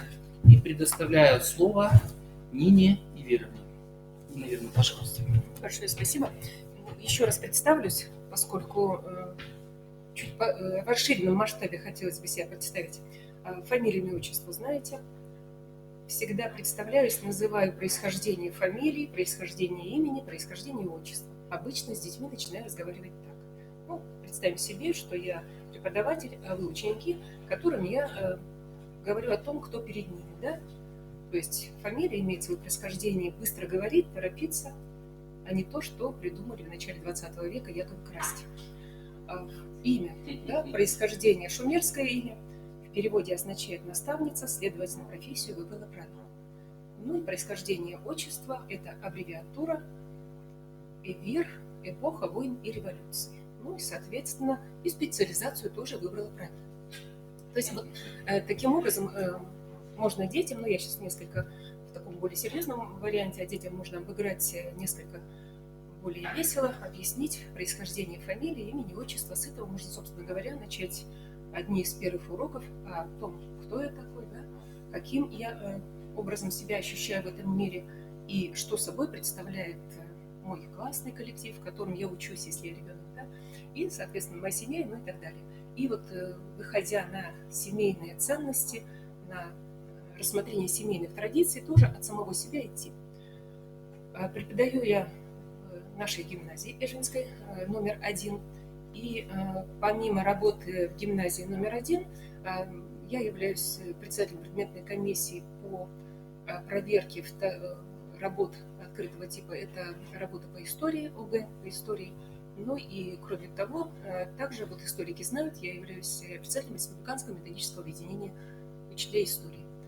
Ну и также вот уже 4-й год, да, вот 3 года уже точно, вот уже будет 4-й год, как представляю наше педагогическое сообщество, будучи членом Всероссийского экспертного педагогического совета при Министерстве просвещения, председателем которого является Сергей Сергеевич Кравцов.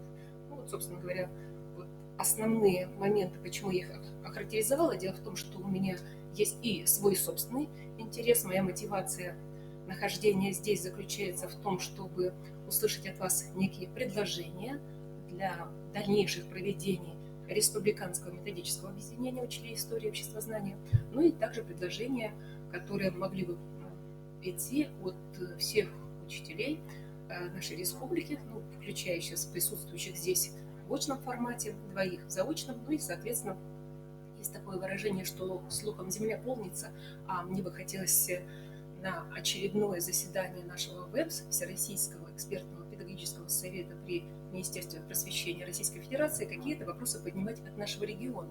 Соответственно, чтобы не вариться в собственном соку, некоторые вопросы могли бы быть озвучены и мною от вашего имени.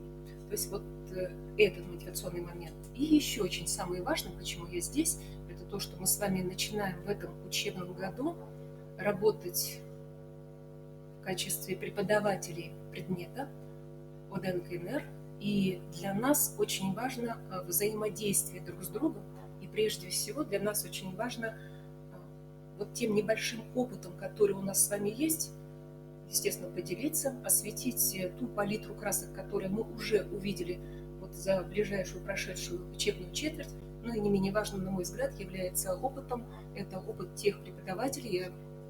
Я не случайно внимательно услышала информацию о том, что здесь у нас есть преподаватели музыки, преподаватели ИЗО и начальных классов, соответственно, особенно преподаватели начальных классов, которые преподают предмет ОРКС. Да? Соответственно, мы с вами прекрасно понимаем, что ОРКС является как бы началом дальнейшего продолжения изучения данного материала в рамках основы духовно-нравственной культуры народов России. Исходя из темы, которую Евгений Викторович осветил, это вопросы, связанные с проектной деятельностью. И мною, я, наверное, это могу воспользоваться, да, вот так, встанем, да? И Можно? да, ходить буду, да? Хорошо, буду ходить. Я вообще так,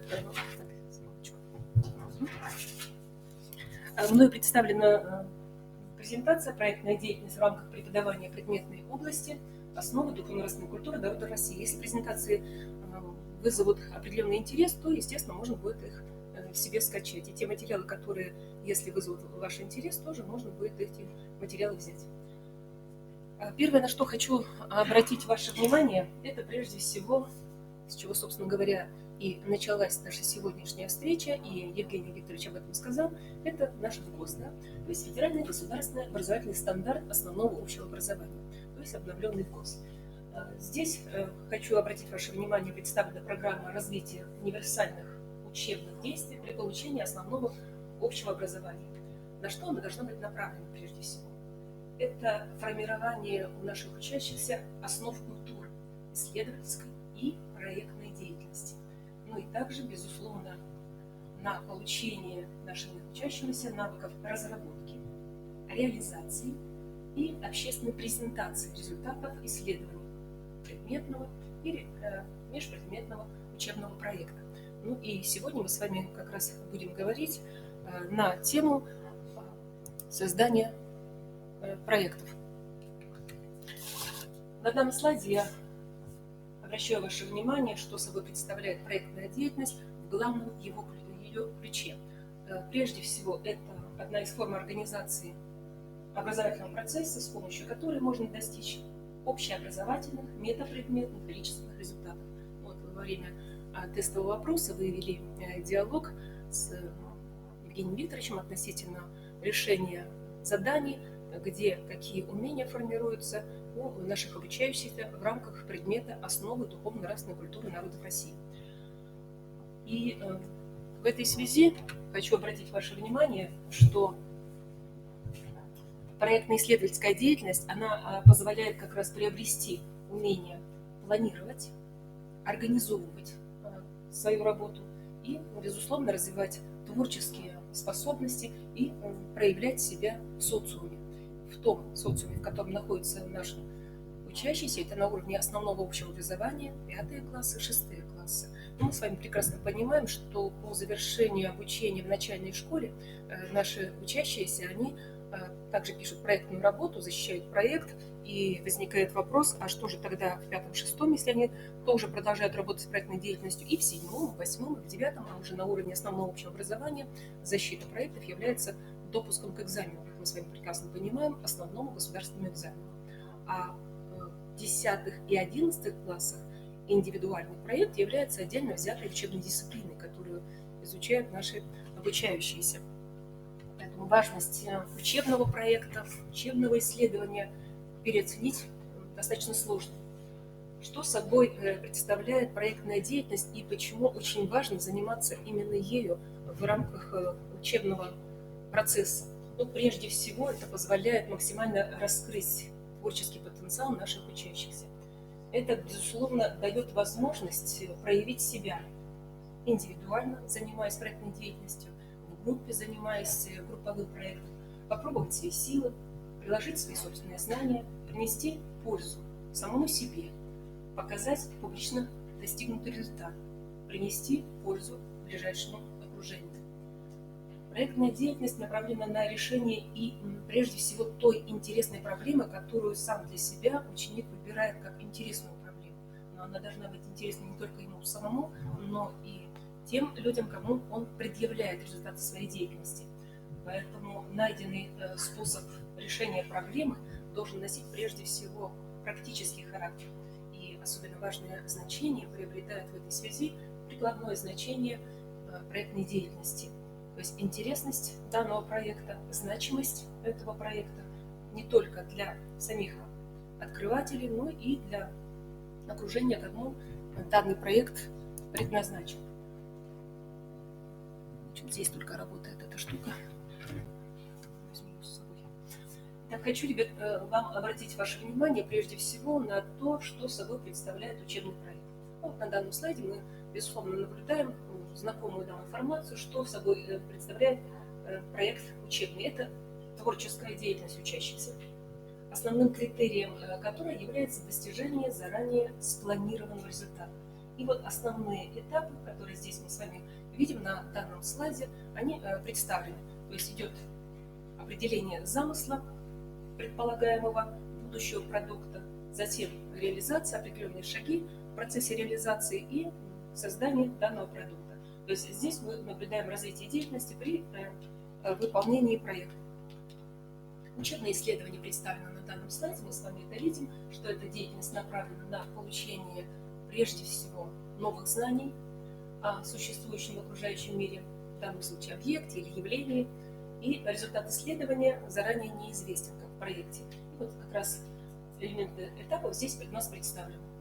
Начинается прежде всего с вопросов гипотезы, затем идет сбор данных, анализ данных и добываются новые знания. Перед нами как раз развитие деятельности при выполнении исследования. Вот на слайде мы с вами наблюдаем. Это все вполне знакомо, просто я напоминаю для того, чтобы актуализировать наши с вами знания. На данном слайде предлагаю обратить ваше внимание на две схемы. Каждая из них отвечает, где есть проект, ну а где есть исследование. Но если посмотреть на данные схемы, то вы можете увидеть, где мы в каждой схеме наблюдаем, где проект, где исследование. Гляньте, пожалуйста. В какой схеме мы видим проект, а в какой схеме исследование. Итак, схема внизу у нас представлена тремя элементами. Нижний элемент есть некое прошлое, то, что является знанием. Есть некая проблема неизвестного, и далее необходимо это неизвестное в результате поиска обнаружить и получить новые знания. Соответственно, нижняя схема имеет отношение, как вы верно говорите, да, к исследованию. Ну и верхняя схема, если мы с вами посмотрим на нее, здесь мы видим на настоящем то, что не соответствует нашим притязаниям, то есть то, что нам не нравится, и я буквой не написала «хоти», да, что хотим создать, что требуется в настоящем, как мы хотим видеть наше настоящее, то есть предполагаем, да, оживляя наши притязания, пытаемся предположить, что в будущем хотели бы видеть. Ну и, соответственно, что хочется изменить. И здесь мы с вами наблюдаем, что в этой схеме мы видим это проект. Таким образом, краткое обоснование, что собой представляет проект и что собой представляет исследование, в левой части слайда мы, безусловно, наблюдаем. В верхней части слайда мы наблюдаем, что проект – это прежде всего целенаправленное изменение образа будущего или создание продукта, который решает поставленную проблему. Но эту проблему надо еще обнаружить. А исследование – это поиск ответа на неизвестный вопрос и, соответственно, приобретение нового знания. И вот здесь, на данном слайде, попрошу обратить ваше внимание, где мы с вами наблюдаем конечный результат проекта и конечный результат исследования. То, о чем я чуть выше говорила. То есть результатом проекта мы с вами видим создание нового продукта, и, соответственно, данным продуктом, созданным новым продуктом, по сути, мы решаем поставленную перед собой проблему, как проектант. А результатом исследования является новое знание, которое дает возможность нам получить ответ на тот вопрос, который являлся для нас животрепещущим, и данный вопрос заставил нас проводить вот это исследование. То есть с точки зрения проектанта обучающийся выбирает для себя форму, либо форму учебного проекта, либо форму учебного исследования, в зависимости от того, какие у него выработаны к этому времени способности, умения и какими знаниями он владеет для того, чтобы применить их на практике. Но мы прекрасно понимаем, что учебные исследования намного сложнее для осуществления обучающихся, и по большей части обучающиеся наши выбирают именно учебный проект. Хочу обратить ваше внимание на разницу, еще одну разницу между проектом и исследованием. Цель проекта или исследования, сформулированный в общем виде желаемый теоретический или практический результат, который будет получен в ходе работы. Что мы здесь наблюдаем, проект или исследование? И то, и другое. То есть, когда мы говорим и о проекте, и о исследовании, мы всегда пытаемся обозначить, что хотим получить. Да? Получить новое знание, когда мы говорим об исследовании, получить реальный продукт, который будет отвечать нашим притязаниям, это, соответственно, проект. И в процессе исследования и проекта, в формулировках описания собственной работы, обучающиеся должны обязательно пользоваться данными глаголами. И мы вместе с вами, безусловно, обращаем особое внимание, чтобы структурированность их определения была четко обозначена. Если наш обучающийся занимается проектом, то, соответственно, здесь имеются такие глаголы, как достичь, построить, создать. Да? То есть предполагаемый образ результата. Если наш обучающийся занимается исследованием, то здесь иные глаголы. Это получить данные в результате изучения и систематизации анализа определенного материала, изучить определенный материал по данной теме и определить какие-либо вопросы, которые могли бы раскрыть непонимание обучающегося по определенной теме, что, собственно, формулируется в проблеме или в гипотезе. На данном слайде я предлагаю вам две темы с целями. Итак, начнем сверху. Тема «Семейные реликвии». Внизу у нас тоже тема «Семейные реликвии» и две цели. В верхней части вправо на слайде мы наблюдаем цель определить роль семейных реликвий в формировании традиций семьи. В нижней части слайда мы видим цель создать родословное древо, продолжив пополнение семейных реликвий. Ну и будьте любезны определить, где у нас проект, где исследование и почему так решили. Обычно так мы даем учащимся, да? Пожалуйста. И критерием вашего выбора было что?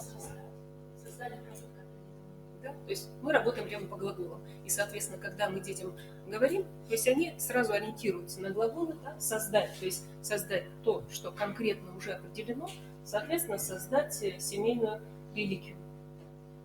В данном случае родословное древо, да? Вот мы наблюдаем на слайде. Ну и в верхней части мы обращаем внимание определить, да? То есть роль семейных реликвий в формировании традиций семьи. И если наши обучающиеся четко определяют в одной и той же теме разные целевые установки, которые работают на предполагаемый результат, то, безусловно, понимают, что они выполняют проект или исследование. Хочу обратить ваше внимание, что проектная деятельность – это прежде всего исследование проблем. Но выйти на проблему крайне затруднительно обучающимся, поэтому здесь мы с вами должны быть главными помощниками. И я понимаю, что учащиеся, которые учатся в начальных классах, они, безусловно, большую помощь получают от своих преподавателей, которые формулируют вместе с ними, а то и бывает за них эту проблему, и это вовсе не является каким-то крамольным, это вполне нормально. Нормально то, и что для 5 и 6 классов учителя могут помочь обучающимся сформулировать проблему, уточнить тему, обозначить цель. То есть определенные элементы деятельности при выполнении проектной работы под неукоснительным, конечно, не только надзором, но и, соответственно, сопровождением своего учителя, наставника, обучающийся выполняет все элементы проектной деятельности. Планирование продукта.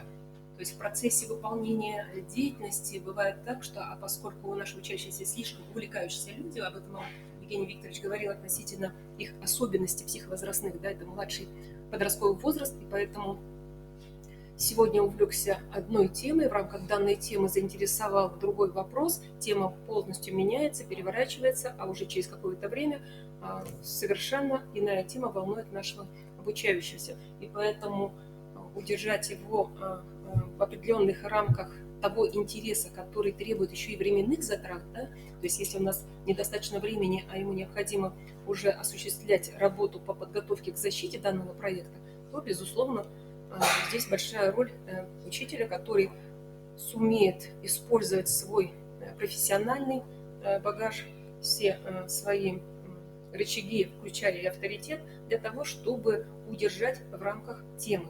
Но, может быть, использовать некие иные формулировки, которые бы устроили нашего обучающегося при планировании создания продукта.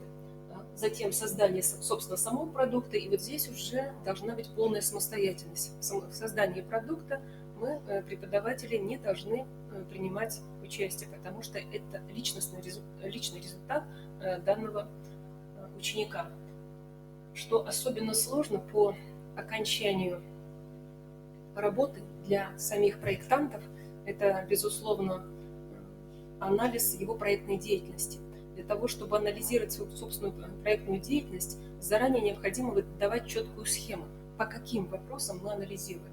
Но чуть позже я об этом скажу. Следует отметить, что с точки зрения дидактических целей в рамках проектной деятельности можно использовать неполный цикл проекта.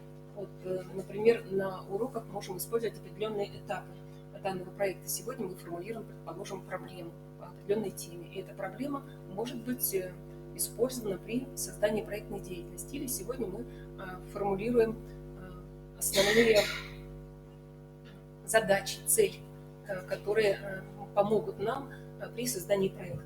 Собственно, подобное мы делаем не только на предметах основы духовно-нравственной культуры народов России, но и по всем другим предметам, которые мы преподаем в наших образовательных организациях. Необходимо сокращать отдельные аспекты этих этапов или давать их учащимся уже в готовом виде, о чем я ранее говорила. Четко сформулированная проблема, да? Продукт, список необходимых источников может быть задан учителем. И зачем это важно? То есть наш ученик, он может за 1 год создать несколько таких проектов. Один у него является пробным шаром, то есть проект, который является своеобразной репетицией для того, чтобы уже по окончании учебного года создать свой собственный проект. А здесь без нашей с вами поддержки и помощи ему будет крайне затруднительно выполнить проект от начала и до конца в единственном виде. Это будет вызывать у него эмоциональный дискомфорт, соответственно, он вызовет нежелание заниматься данным видом деятельности, поэтому наша с вами помощь здесь, безусловно, необходима.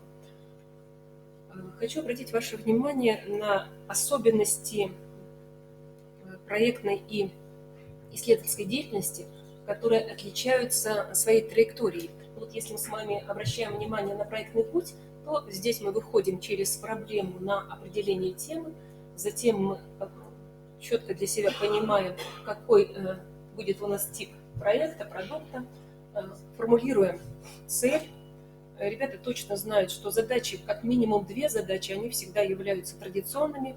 Кстати, вот давайте друг другу напомним, в проектной деятельности и в исследовательской деятельности очень похожие бывают 2 задачи. Традиционные, я сказала, да? То есть, для проектной деятельности, для исследовательской деятельности первой задачи все равно нам необходимо набрать определенный материал, да? То есть сбор материала, информации. Традиционная задача бывает. не факт, что она будет в каждом проекте, но в основном она присутствует. Ну и вторая задача – это оформление продукта, вот в частности, если мы говорим о проекте, в исследовательской деятельности, в исследовательском проекте, там ведь тоже необходим результат, да, то есть новые знания в виде определенной работы. Определение методов работы необходимо и важно для проектного пути, создание продукта и его представление, да, то есть презентация данного продукта. Если мы с вами обратимся к правой части нашего слайда, здесь мы с вами наблюдаем исследовательский цикл, и в этом исследовательском цикле, вот так в круговороте, мы обращаем внимание прежде всего с того, что мы формулируем некий вопрос, да, или утверждение, которое может быть являться гипотезой. Затем данное утверждение требуется доказать или опровергнуть, или подтвердить, и мы формулируем цель, задачи, выходим на объект и предмет. Следует отметить, что выход на объект и предмет это тоже есть в проектном пути. Затем на источники, методы, само исследование, анализ и проверка нашей поставленной гипотезы, того предположения, выводы, ну и, собственно говоря, завершение. Здесь на данном слайде хочу обратить ваше внимание на 3 очень важных составляющих, которые по центру слайда мною здесь представлены. Это цель, результат и время. Вот здесь мы также можем обратить внимание, чем отличается учебный проект от учебного исследования. Если мы с вами обращаем внимание на такой критерий, как цель, то в учебном проекте для нас целью является достижение конкретного, четко представляемого результата. Ну, например, создать семейный альбом, да, предположим, да, или родословное древо написать, да, рисовать. Для исследования мы с вами уже выше с вами говорили о том, что здесь целью является новое знание, получение новой информации. Какой это будет информация? Достаточная она, недостаточная будет? Тут критерии отсутствуют. Это будет просто новая информация. Может быть, это будет новый вопрос для продолжения исследования, может быть, это будет уже завершение данного исследования и выход от исследования к учебному проекту. По поводу результата. Мы с вами прекрасно понимаем, что цель с результатом взаимосвязаны, и здесь мы наблюдаем спланированность результата по проектной деятельности и отсутствие такого четкого плана, хотя определенный план деятельности в учебном исследовании наши учащиеся осуществляют. Время. Третья составляющая, которая характеризует отличие проекта от исследования. Вот проект – это ограниченность во времени, в исследовании не ограничено во времени, но это чисто условно. Хотя здесь к вопросу времени вот этот критерий можно и не использовать. Таким образом, в проектах зачастую нет гипотез. В проектах есть образ желаемого будущего результата, а в исследованиях возникают прежде всего новые вопросы для последующего изучения. Собственно, о чем мы с вами говорили. Хочу обратить ваше внимание на данный слайд и попросить вас внимательно его прочитать, если всем видно, и сформулировать ответ на вопрос, какое мы можем найти взаимодействие учебного проекта и учебного исследования. В крайней правой части слайда мы видим красным цветом, мною записано слово «взаимодействие». Определите, пожалуйста, какое мы можем иметь взаимодействие. Да, совершенно верно. То есть именно данное взаимодействие мы с вами и наблюдаем. То есть по завершению проекта, полученного результата, можно в дальнейшем это может стать отправной точкой для исследования. Ну и, а если наоборот? Можно сделать? Да, безусловно, можно и наоборот. То есть завершенное исследование оставляет огромное количество вопросов, полученное новое знание дает возможность выйти на проблемы и, соответственно, выйти к форме деятельности от учебного исследования к учебному проекту. Напомню классификацию проектов. Ну, здесь мною представлены основные виды проектов по содержанию, по количеству участников, по характеру контактов, по длительности и по предметной области. Ну вот, когда мы с вами говорим о нашей области, это основа духовно-нравственной культуры народов России, с Евгением Викторовичем вы говорили о том, что данная область ОДНК-НР и сам предмет, он имеет возможности интегрироваться с материалами разных учебных предметов, и количество данных предметов мы с вами даже уже слышали, перечисляли, и можем даже этот список дополнить. Монопредметный – это по содержанию, межпредметный – также по содержанию, индивидуальный, парный или групповой по количеству участников, по характеру контактов. Ну вот мы говорим о ребятах 5-6 классов, соответственно, они выполняют школьный проект. Возможно, данные результаты проектной деятельности могут выйти на уровень различных конференций, и данные ребята с этой информацией выступают, но презентуют ее они в данном случае на уровне муниципальном или даже пусть на республиканском. Это вовсе не означает, что данный проект является городским или же республиканским. Все зависит от того, в процессе деятельности над данной проектной работой применялись ли данные, которые необходимы для более широкого социума. Если да, то тогда по характеру контактов он может стать городским и международным в том числе. По длительности мы уже упомянули, и по предметной области мы также с вами на эту тему обратили наше внимание. Хочу обратить ваше внимание еще на одну классификацию. Здесь мы видим по доминирующей деятельности учащихся. И представлено мною на данном слайде 5 видов проектов. Первый вид проекта – это практикоориентированный. И само название уже за себя говорит, поскольку он направлен на социальные интересы участников проекта или на внешнего заказчика. Здесь, безусловно, продукт должен четко заранее быть оговорен, определен, что хотим получить и каким образом это может принести пользу, вот, например, в жизни класса, в жизни школы, в жизни села или города. Если данный продукт принес пользу в жизни, например, определенного муниципалитета, мы говорим, что проект городской, там, районный и так далее. Исследовательский проект, мы с вами упоминали, что он направлен прежде всего на проведение исследования, и здесь четко обозначена актуальность темы, то есть полезность данной информации обозначена.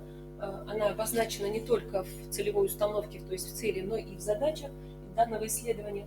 Обозначены формулировки гипотезы и проверка данной гипотезы, а также обсуждение, публичное обсуждение при представлении данного проекта, полученных проектантом результатов.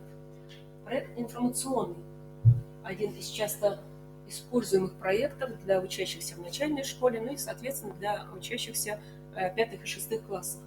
Поскольку данный проект требует представления полученной информации, большое значение приобретает сам сбор данной информации. Это может быть информация о каком-то объекте, это может быть информация о каком-то явлении. И полученная информация, она требует своего серьезного анализа, обобщения, систематизации, ну и, соответственно, представленных полученных данных. Это информационный проект, вполне легко создаваемый нашими обучающимися, и, как практика показывает, данные проекты, они вызывают большой интерес у наших учащихся в силу того, что здесь им легче понять, что от них требуется. Вот этот проект больше похож на ту урочную деятельность или выполнение домашнего задания, с которым наши обучающиеся встречаются в своей повседневной жизни практически ежедневно. Не менее важным проектом является творческий, который вызывает интерес у наших учащихся. Почему? Вот исходя из психологических особенностей наших учащихся, исходя из их эмоционального состояния, желание самопредъявить себя обществу, да, оно начинается с самоактуализации. А где и как это можно осуществить? Это, безусловно, можно осуществить в процессе выполнения проектной деятельности и взять такой проект, как творческий. Здесь, безусловно, большая палитра свободного подхода, и ограничений можно увидеть только по определенным структурным элементам. А результат, он должен быть, да? Значит, здесь структурный элемент звучит. А каков он будет результат, будет зависеть от того, какое решение будет принимать сам проектант или группа проектантов, которые выполняют данный проект. И поэтому здесь могут быть разработаны сценарии какой-то игры, или, собственно, сама игра будет проведена. Это может быть какой-то рисунок, например, произведение изобразительного искусства или какая-то поделка, результат прикладного искусства. Это может быть видеофильм. Кстати, Евгений Викторович вам показывал ролик, да, из НТ у учащихся. И Сосногорск, по-моему, да, вот как раз перед нами проектная деятельность в качестве продукта. Мы увидели продукт. Мы не видели структуру выполнения данного проекта, нам показали результат. И этот результат творческого продукта. Ролевой продукт. Особенность такого рода продукта заключается как раз именно в том, что участники, то есть проектанты, они берут на себя роли определенных персонажей. Это могут быть исторические персонажи, или литературные персонажи, или какие-то выдуманные герои. И что является результатом данного проекта? Это результат проекта мало известен даже самим учащимся в процессе выполнения данного проекта. Как зазвучит результат, будет известно только в момент их выступления. И, например, они проводят, скажем, судебное заседание, да, то есть инсценируют судебное заседание, на котором, возможно, осуждают деятельность участников какой-либо сказки, например, сказка там Попе, его работники Балде, предположим, да, там судебное заседание, и чем будет разрешен данный конфликт, будет ли заключен между ними примирительный договор или же не смогут найти определенного компромисса, будет видно в процессе самой реализации данного проекта. Но вот из этих проектов мне бы хотелось у вас узнать, какие проекты чаще всего используют ваши обучающиеся. Из 5 проектов.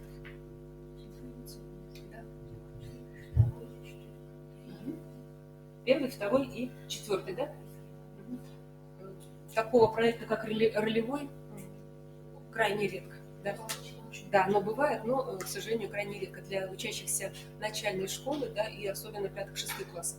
Вот ролевой проект выбирают обычно учащиеся чуть постарше.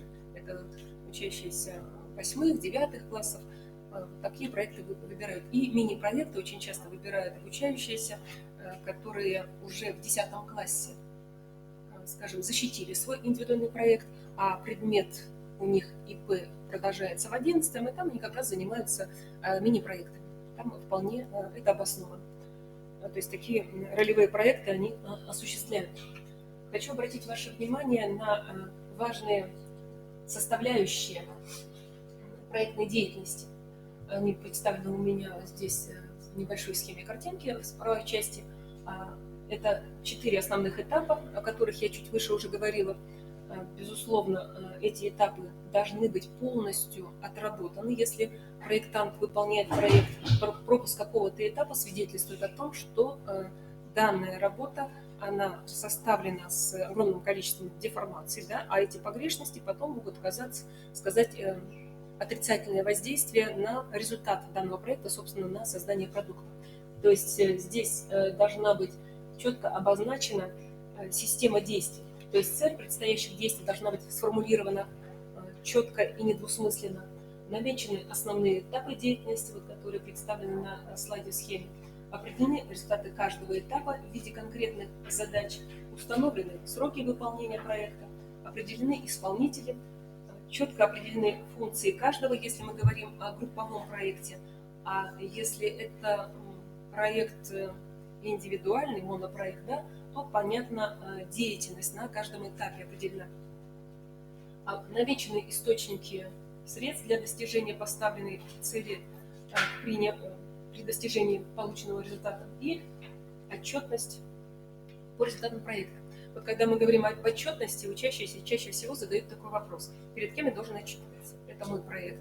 Я делаю это для себя, и почему кто-то меня будет оценивать? Как вы обычно отвечаете на такой вопрос нашим ученикам? Такие вопросы не задают, да? То есть, но такие вопросы возможны, да? Вот если спроецировать такую ситуацию, да, попытаться гипотетически предположить, что вот я как раз перед вами тот самый ученик, который задает вам такой вопрос. То есть перед кем я должен отчитываться? Перед самим собой, прежде всего, совершенно верно. То есть это самоотчет, да? То есть что, когда, в каком русле, на каком этапе я как проектант выполняю. И если я могу самому себе ответить на данные вопросы, то тогда у меня этот вопрос даже не возникает. То есть именно перед самим собой, потому что результат, как верно вы подметили, да, должен принести практическую пользу. И прежде всего он должен принести практическую пользу самому проектанту. То есть он сам себе отвечает на вопрос, что я получу по результатам данного проекта. Не цифру в журнале, да, то есть не это имеется в виду. Хотя отметка тоже может быть выставлена, и, безусловно, мы с вами знаем, что по основам духовно-нравственной культуры народов России результат это как раз будет проект, да? Это как раз будет промежуточная аттестация. Хотя наверняка вы наблюдали и в медийном пространстве наверняка смотрели огромное количество выкинутых разных контрольных работ, там, тестовых и так далее и прочее. Но мы прекрасно с вами понимаем, что все эти контрольные тестовые работы не работают на личностные результаты, а проект как раз работает. Поэтому наша промежуточная аттестация в предмете основы духовно-нравственной культуры будет завершаться как раз за защитой проекта. А следовательно, проектант должен самому себе дать прежде всего отчет, что он делал, когда он делал, почему он это делал, что он хотел, да, и к каким результатам при наличии всех шагов, этапов деятельности и самоотчета себе он, соответственно, пришел. То есть это практическое значение для себя и для тех, кому он это презентует. Какая будет польза. Хочу обратить ваше внимание в этой связи на характеристику составляющих проекта. Ну, всем известно, что проект – это 5П, да? Ну, кто-то еще 6 называет П. Кстати, давайте 6 поищем. А 6 это что? Это портфолио, совершенно верно. То, что в центре мы данной схемы с вами наблюдаем. То есть от проблемы к презентации решения данной проблемы. И мною здесь представлено вот в этом круговороте стрелочкой мы с вами видим, да, от оранжевого прямоугольника к красному. То есть в процессе выполнения данного проекта прошел вот этот вот цикл, о котором мы с вами говорим. Знаменитая наша с вами 5П, работающая и демонстрация того, что наш ученик действительно выполнял все этапы данного проекта, это его портфолио. Кстати, такой вопрос часто можно услышать от учащихся. Зачем мне вам сдавать какую-то папку? Вот я презентацию подготовил, вот продукт у меня, рисунок есть. Какую папку с меня еще требуете? Как ответили? А папка как раз и есть портфолио, да? Ответ какой мы тут дадим на такой вопрос? То есть это, во-первых, доказательство, да, того, что я работал сам. То есть папка его материалов, да, это рабочая папка, не надо там ничего причесывать в этой папке, да, это элементарная рабочая папка, которая доказывает самостоятельность твоей работы. Это первое. Что еще папка доказывает, помимо самостоятельности работы? Папки можно увидеть. Не расслышала? Да, совершенно верно. Системность, да, данной работы и какие этапы прошел данный проектант. Это второе. И третья очень важная составляющая для данной папки работы. Зачем я прошу, например, у ученика папку работы? Я увидела самостоятельность, я увидела системность, и степень заинтересованности в папке тоже можно увидеть. То есть насколько это было ему интересно. То есть в данной папке, ну давайте гипотетически попытаемся с вами определить, что мы можем там увидеть, если проект был от создания, скажем, генеалогического древа. У нас проект это создание геологического древа, что в папке мы можем увидеть стандартно. Ну, в первую очередь фотографии своих родственников, да? Затем какие-то короткие воспоминания, совершенно верно, своих родственников. Таблицу. Какую, кстати, таблицу? Да, совершенно верно. То есть таблица определенных данных, да? То есть если я в таблице вижу, что там написано «мама», и написано о том, что она занимается таким-то видом деятельности, и больше ничего. Как зовут маму, не написано. Возникает вопрос. Обезличена мама. Да? То есть в таблице обязательно должно быть прописано фамилия, имя, отчество, девичья фамилия должна быть прописана. Да? В таблице, если мы составляем генеалогическое древо, неплохо бы прописать год рождения или дата рождения, мы там должны это увидеть. То есть кто должен подсказать нашему проектанту, что такая таблица может быть? Учитель, да? То есть он может дать шаблон данной таблицы или несколько шаблонов данной таблицы. А если наш проектант выполняет данную работу, не имея представления, по какой схеме ему действовать, естественно, у него будут вот такие странности, да? То есть бабушка по папиной линии, например, в таблице написано, и все. О таких сведений мы большой информации не получим. Да? Итак, вы сказали фотографии, вы сказали краткие записи характеристики о членах его семьи, данного проектанта. Таблица, кстати, систематизированная информация, да, представлена. Вот неплохо было бы, если бы наши проектанты, помимо того, чтобы создавать генеалогическое древо, по сути, сделали зрелищную таблицу. Это был бы уже продукт. То есть можно и не создавать, да? Вот Елена Брониславовна как раз желает выступить, я послушаю. А у нас, как мы с вами выяснили, данный предмет основы духовно-нравственной культуры, он, безусловно, связан с многими предметами. И такой вопрос, который вы выясняли, зачем тогда нужен данный предмет, если он связан со многими. Вы на этот вопрос уже ответили в процессе беседы с Евгением Викторовичем, да? Что он аккумулирует прежде всего необходимые знания, которые наш проектант получает по другим предметам, и здесь представляет свои результаты и личностное отношение к тому, что он делает. Ну и в портфолио, кроме того, можно будет еще особенно приветствуется впечатление. Например, от определенного этапа работы проектант написал свои впечатления, эмоционально выразился. Поскольку наш с вами предмет больше нацелен на то, чтобы наши учащиеся демонстрировали свое эмоциональное отношение, как не в портфолио можно это прописать, да? Короткая эмоция. Это могут быть эмоции в 2-3 предложениях, а может быть даже в одном слове, а может быть даже рисунки какие-то по ходу выполнения данного проекта возникли у наших детей. Мы с вами прекрасно понимаем, что есть дети, которые, сидя на уроке, неважно какой там предмет мы преподаем, да, они тянутся нарисовать. Мы не просим, они все равно тянутся. В проектах это безусловно, да. То есть бывает так, что зачастую те рисунки, которые являются содержательной папкой, это побочный эффект от проектной деятельности. И этот побочный эффект от проектной деятельности может стать новым продуктом. То есть они нам могут быть интереснее, даже таблица, если она составлена качественно, да, те же рисунки, которые, например, сопровождают эту таблицу, чем само родословное древо. Родословный древ, кликните в интернет, и там целую палитру мы с вами увидим. А то, что создается ребенком индивидуально и по его собственному настроению, и по его собственному решению, не похожие. Такого нет нигде. Это как раз уникальность продукта. А поскольку каждый из учащихся, будь то начальная школа, а уж 5-6 класс, исходя из их возрастных особенностей, желают самопредъявить себя миру, то способ самопредъявления как раз мы можем увидеть именно в этом портфолио.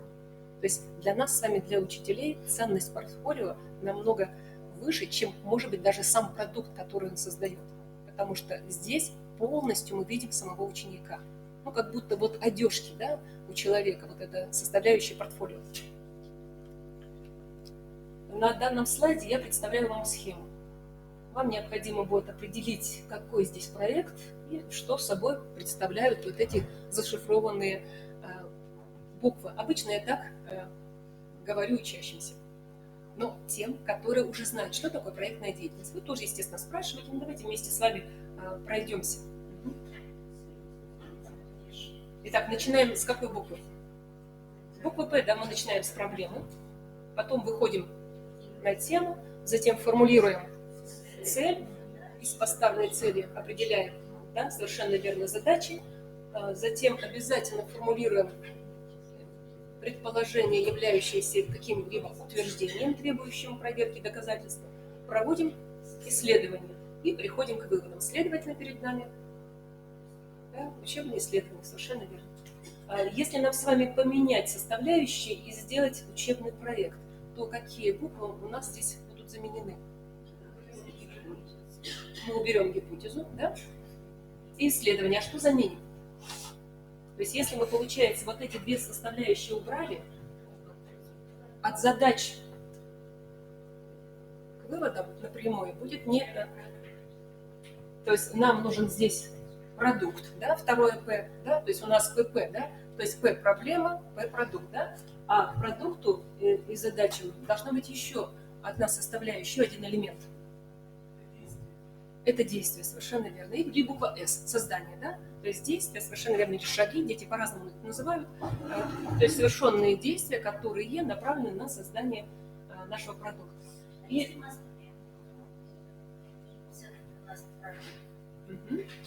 Если букву «И», да, то есть у нас получается наш проект содержит элементы исследования, да? То есть и такое тоже может быть, мы с вами в нашей практике это наблюдаем, да? То есть ограничить какими-то нормами, рамками детей, говорить о том, что вот только по этому шаблону и никак иначе, ребенок – это формирующийся организм, это личность, которая сама для себя определяет шаги деятельности. Ну и, соответственно, да, здесь может быть вот такая модификация. Почему бы и нет?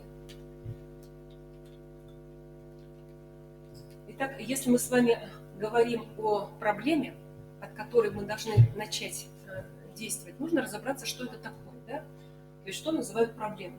Мы с вами прекрасно понимаем, что всякий продукт, он начинает разрабатываться сначала в наших головах, да, в мыслительном процессе, и наши проектанты должны осознать потребности.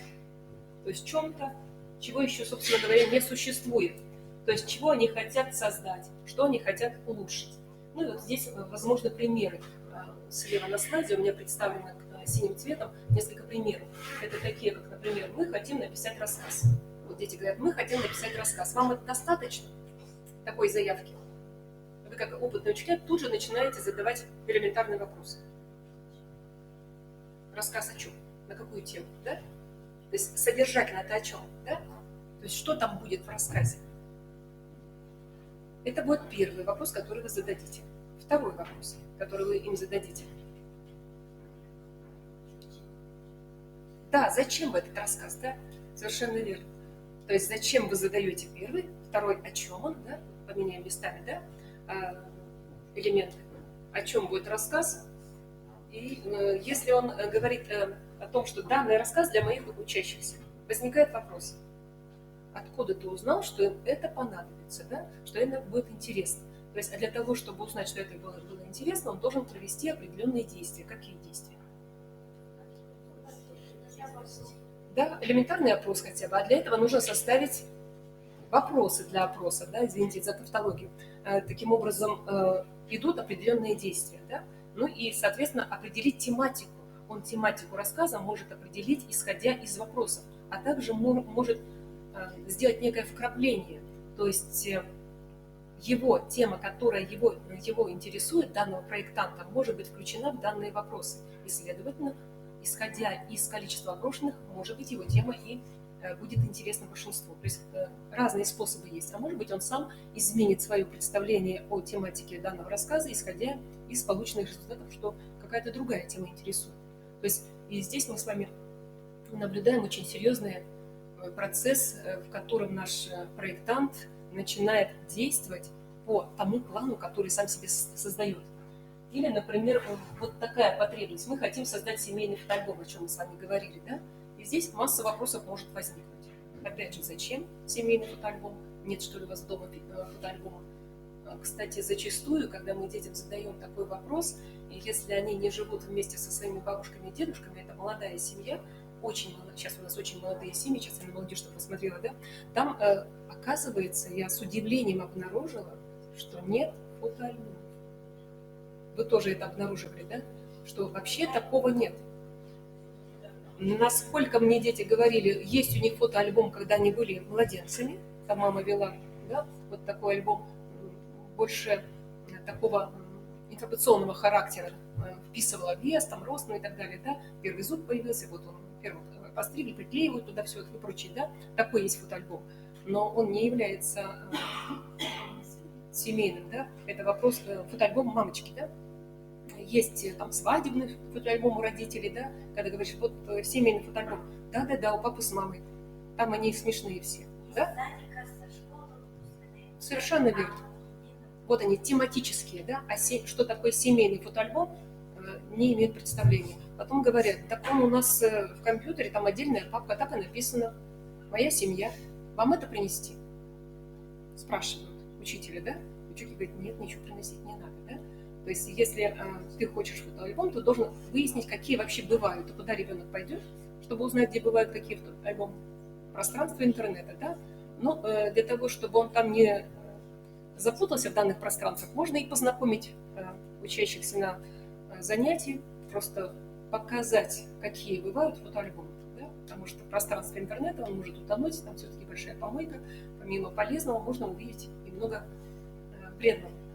Или, например, вот такая потребность. Мы хотим улучшить классный уголок.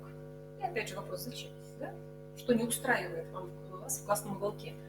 И, кстати, это часто вопрос, когда дети хотят улучшить то пространство, в котором они находятся на протяжении достаточно долгого промежутка времени. Ну, где они находятся? В классе чаще всего. В начальной школе вообще сидят в одном кабинете. А если мы говорим о 5-6 классах, несмотря на то, что они перемещаются по пространству учебного заведения, так или иначе, в классный уголок все равно у них есть. Да? Ну, каждый понедельник они где? В классе. Да, и наблюдают классный уголок. Возникает вопрос, зачем ты хочешь его улучшить? Как улучшить? Что улучшить? Да? То есть тоже задаются вопросы, что конкретно там отсутствует, что должно, по твоему мнению, присутствовать. И почему тебе это нужно? И нужно ли это будет другим? Кто в этом еще заинтересован? То есть возникает огромное количество вопросов. Или, предположим, хотим организовать выставку рисунков одноклассников. Но это часто бывает на уроках ИЗО. Зачем еще? Да? Выставку рисунков это делать. Хотя наводящие вопросы, которые мы можем им задать, а лучше бы, если бы эти вопросы не мы с вами задавали, а ребята в классе задавали. Да? Таким образом, они оттачивали какое умение? Коммуникативное, совершенно верно. Хочу обратить внимание на то, что проблемной называется как раз именно та ситуация, если она в первую очередь является актуальной потребностью, в том, что мы видим некое несоответствие между тем, что есть, и тем, что требуется, и обнаруживаем неизвестно как устранить данное несоответствие. Вот, например, если мы с вами заболели, идем к врачу, да, то понятно, что врач для того, чтобы сделать вывод, как нас лечить, что он должен знать? С нами поговорить, да, наши симптомы. Но этого ему недостаточно, потому что мы, исходя из своего эмоционального состояния, можем наговорить то, чего у нас на самом деле и нет. А ему необходимы точные данные. Соответственно, для поиска точных данных нас отправляют. Да, совершенно верно. Также и в проекте, да. То есть для того, чтобы владеть точными данными, что необходимо изменить, необходимо подвергнуть определенной аналитике того, что мы хотим сделать, да. Проверить не только внутри себя любимого, но и, соответственно, проговорить это с представителями из окружения. Перерыв делать, да? Или как? Елена Бориславовна, командуйте. Обычно же вы командуете. Давайте. Сколько минут? 10, да? Ну, давайте отдохнем.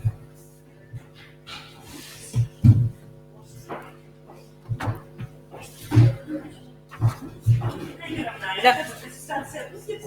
Да, у вас все будет, да. Татьяна Леонидовна вам все даст.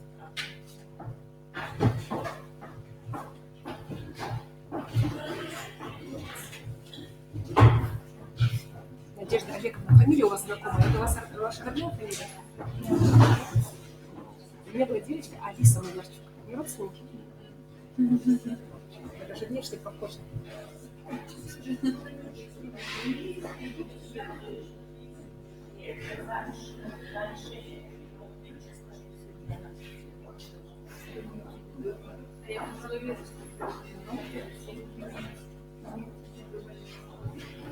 Выступать не хотите, даже? Что это вообще?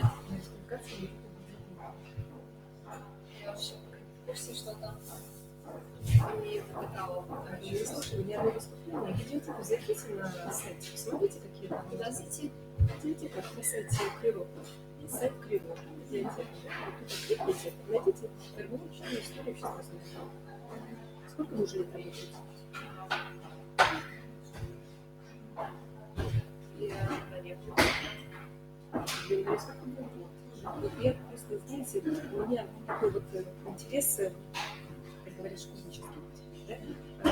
Хочу на следующем РМО представить выступление молодых специалистов из опыта их работы. Если мне вот этого хотелось. Поскольку вы местные, вам никуда ехать не надо, было бы неплохо. А это что там? Что? ходите, учили историю общественного знания, это я, знаете, сватаю. Я хочу, знаете, что сделать? Я хочу на РГУ представить выступление молодежи. Конечно, это Поэтому- потом аттестация везде, вот это что. Да, вот это мне очень хочется. А что-то, может, уже сейчас съездить где-то можно из опыта на курсы к вам уже? Да, да, да. По проектной деятельности? Вот Виктория Алексеевна, можно ей подсказать, да, молодежи. Можно я к вам пристану? Хороший. Сейчас объясню, каким образом. Вы же общаетесь с молодежью, да, с историком? Да. Мне нужно, вы можете их в своем пространстве проинформировать, да, о том, что есть такая возможность. Если мы запланируем, например, в январе, да, в конце января, предположим, да, выступить на РГУ перед учителями республики, да, здесь своим вот этим молодежным. Ой, это же у нас трансляция Какая идет. тема вас больше всего интересует? Какое детство вас интересует, предположим, да? Или, может быть, как что-то еще вас интересует? То есть какими-то маленькими наработками. Вот идея такая. Вот идея. А только историки или нет? Историки обществоведов, у нас же методическое объединение учителей истории общественного знания. Да? То есть, хорошо. Вы вот работаете почти, да? То есть, а вот этот товарищ у вас знакомый? Тоже ведь молодой, да? Тем более, видите, его тоже подпишите. Да? А когда вы заканчивали? В каком году? Сейчас. Защите. Я у вас на экзамене была? На экзамене то ли да, что-то. Вот это что.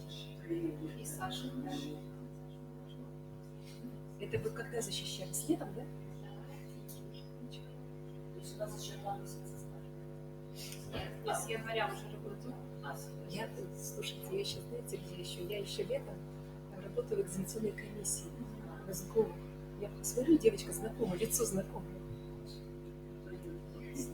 А нет, еще на Олимпиаду тоже есть. Да. Так, все. Что-то еще. Можете, тогда у вас получается, есть контакты те, кто распределен здесь, ну, где могут выступить. Да? Да, все. У нас еще беседы. Это вы сейчас вот этого года, летнего года выпуска, да? И экзамен вы сдавали, и я была и на защите, да? Защите я, кстати, вроде бы были на защите. Потому что Потому что этим летом я очень часто убегала.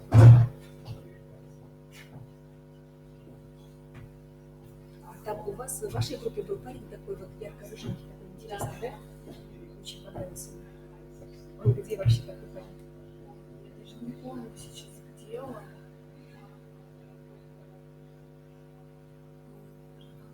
Но он не работает в системе, да? Образования. Работает в системе, да? Но не в коме, да?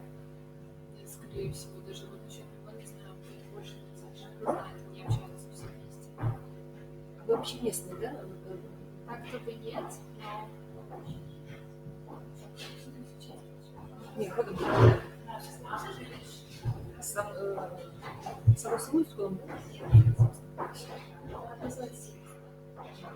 Я тут была в школе в самом селе. Село знаю, красивое очень село. Так, дальше вы заходите дальше.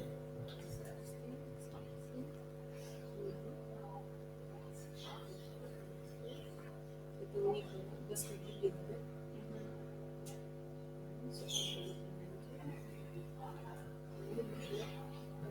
Миллион. Какие кроме новостей, что еще? Университет, наверное, да? Вот.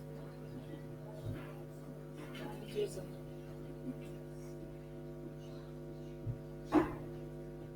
Что там было последнее? Видеозал можно найти альбом. Можно даже не так назад найти назад. Еще раз.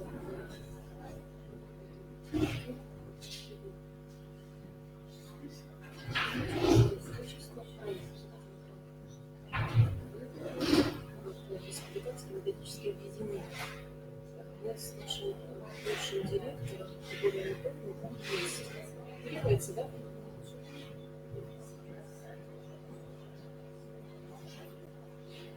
Я бы представила записи, да? Ставлю записи отчеты. Нам нужна вот история общества знания. Двигается. Вот у нас область Анатолий, да? Здесь.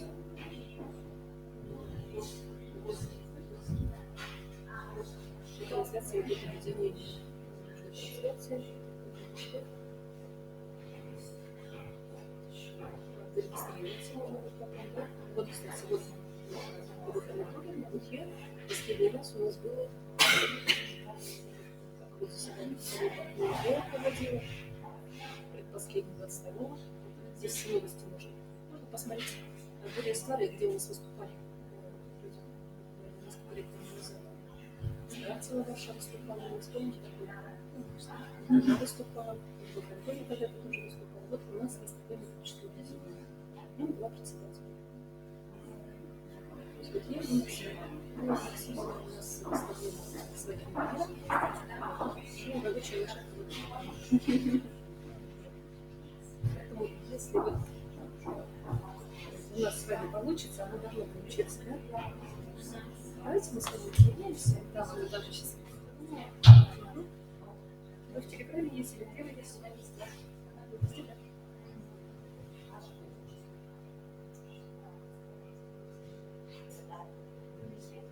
Нет, сначала можно вас записать, да?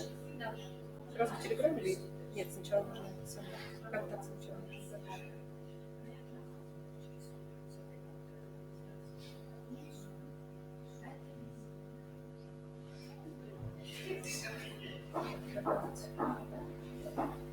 Пишите себя.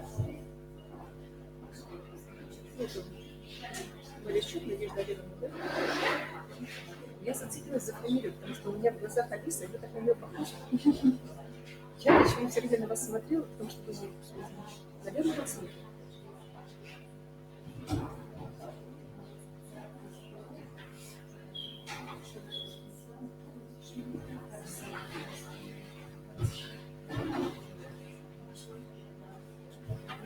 Номер свой запишите.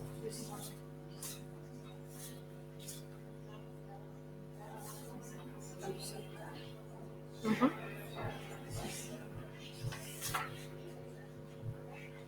Так, записали, да? Сохранили, да? Можно сюда идти, да? Мы выходим.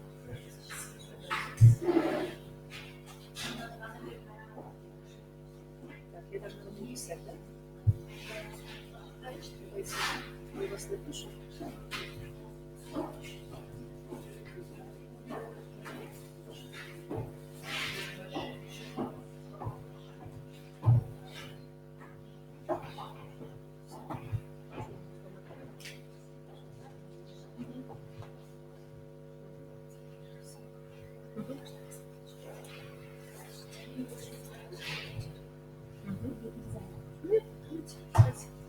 Все, значит, мы с вами на контакте, да? Все, я вам поставлю.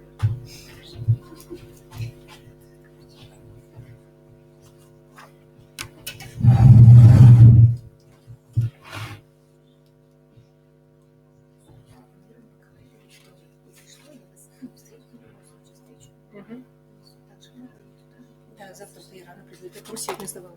Я сегодня без кровиком пришла. Да, да. Я думаю, я успею. Если что, так я передвину на завтра, если мы будем не успевать.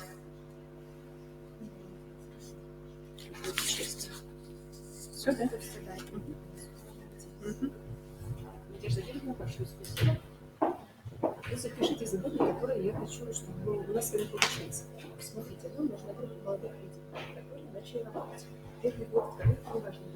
И нам нужно из опыта с чем столкнулись, у них впервые.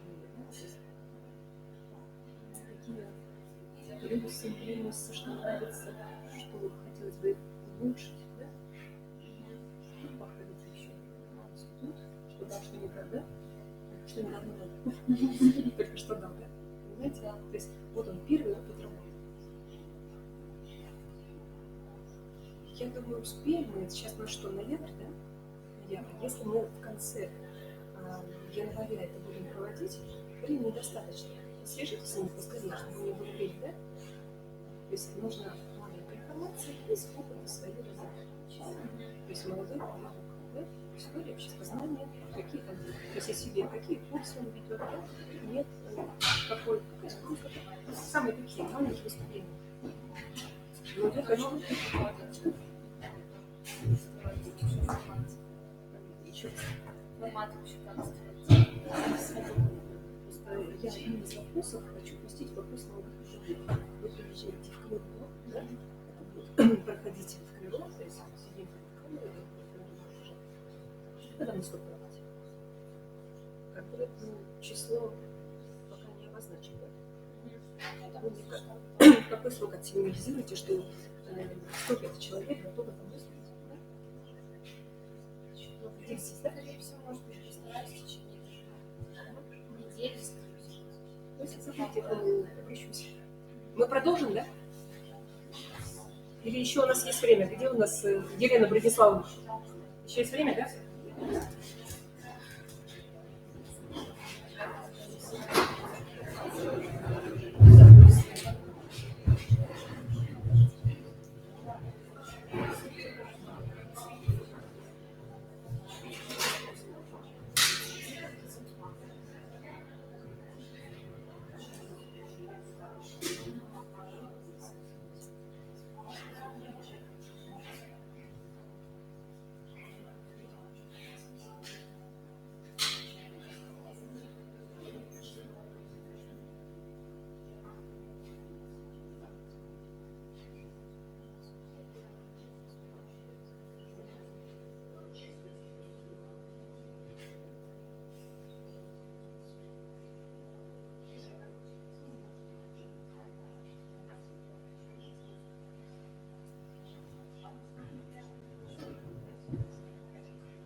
Здесь мы с вами проговорили, да? Возьму это.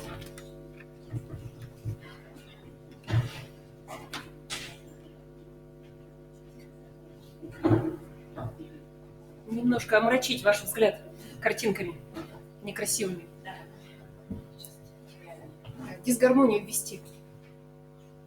На данном слайде мы с вами видим несколько примеров. Ну, к примеру, выбирая тему проекта, наши проектанты, учащиеся, они определили в качестве проблемы мусор на улицах, во дворах, и считали, что таким образом проблема поставлена. И дальше нужно искать ее решение. Однако, когда они пришли к учителю, учитель обратил их внимание на то, что, по-видимому, есть причина того, что на улицах и во дворах много мусора. И существование этих причин должно и составить суть проблемы. А вот не уяснив для себя, не поняв данные причины, вряд ли удастся найти способ улучшения ситуации. Таким образом, нам нужно сформулировать проблему. Как она будет звучать? И детей выводим на проблему. Подсказки здесь на слайде у нас есть. Да, да, совершенно верно. Да. Причины возникновения мусора на улицах, да, или причины грязных улиц. Совершенно верно. Прямо это слово должно и прозвучать. Ставя проблему, мы прежде всего четко должны понимать, что мы определяем объект, который хотим улучшить или создать. Но тут же возникает вопрос, о котором мы сегодня с вами говорили. Зачем это надо? Кому это надо? И вот без ответа на данный вопрос мы, безусловно, не можем четко утверждать, что проблема существует, что она действительно актуальна и, безусловно, она требует серьезного решения. К примеру, если мы хотим создать семейный фотоальбом, то следует задаться таким вопросом. Почему это актуально, у кого есть в нем потребность? Да? Но если, предположим, наш проектант сказал о том, что данный семейный альбом нужен маме, папе, они сказали, вот как раз нам на старость будет листать. Да? Достаточно ли данной информации? Нет. Здесь из этой информации мы не знаем ответа на вопрос, а самому проектанту это зачем? Да? То есть, если ему это не надо, то понятно, что выполнение данного вида деятельности не будет вызывать у него живой интерес, а следовательно, создаваемый им продукт будет схоластичным. Ну, безусловно, он не принесет ему интереса. И когда мы определяемся с тем, что будем создавать, ну, предположим, семейный альбом, мы должны определить, с какими качествами он должен обладать, данный продукт, да? Ну, в частности, семейный альбом. Ну и вот эти качества, они должны быть четко определены, конкретизированы, поскольку они должны быть проверяемы. Соответствовать, например, заявленным нам претензиями данного проектанта созданный им продукт. Ну и насколько обоснованы претензии к тем определенным качествам, критериям, которые определяет проектант по своему продукту. И если все конкретизировано, определено, то тогда, что требуется сделать для самого проектанта, данный вопрос становится очень прозрачным. То есть он понимает, что какой продукт должен быть. Ну, и когда мы говорим, что проблема поставлена хорошо, то мы должны сами себе ответить вот на эти 5 основных вопросов. Первый вопрос. Определено ли, что не удовлетворяет меня? Какой объект нужно создать или улучшить? Второй вопрос. Насколько обоснована актуальность данного изменения? Третье. Обоснован ли перечень качеств, которыми должен обладать создаваемый, совершенствуемый объект с точки зрения их необходимости, достаточности, то есть насколько это конкретизировано. И четвертый вопрос. Качество конкретное для характеристики создаваемого продукта или же не наблюдают такового. И последний, пятый вопрос. Определено ли, что есть, и показано несоответствие между тем, что есть, и тем, что требуется сделать. Вот если мы отвечаем на данные 5 вопросов в статусе проектанта, то тогда мы понимаем, чем мы занимаемся. Ну и дальше идет постановка проблемы. Вот учащимся можно предложить такое задание. Группа учащихся темой своего проекта выбрала улучшение дизайна пришкольного участка. Они констатировали, что пришкольный участок замусорен. Выглядит неэстетично, поэтому его нужно улучшить. После этого группа стала обсуждать, что следует сделать, чтобы участок стал выглядеть лучше. Ну и ученикам мы задаем вопрос. Оцените, хорошо ли определена проблема.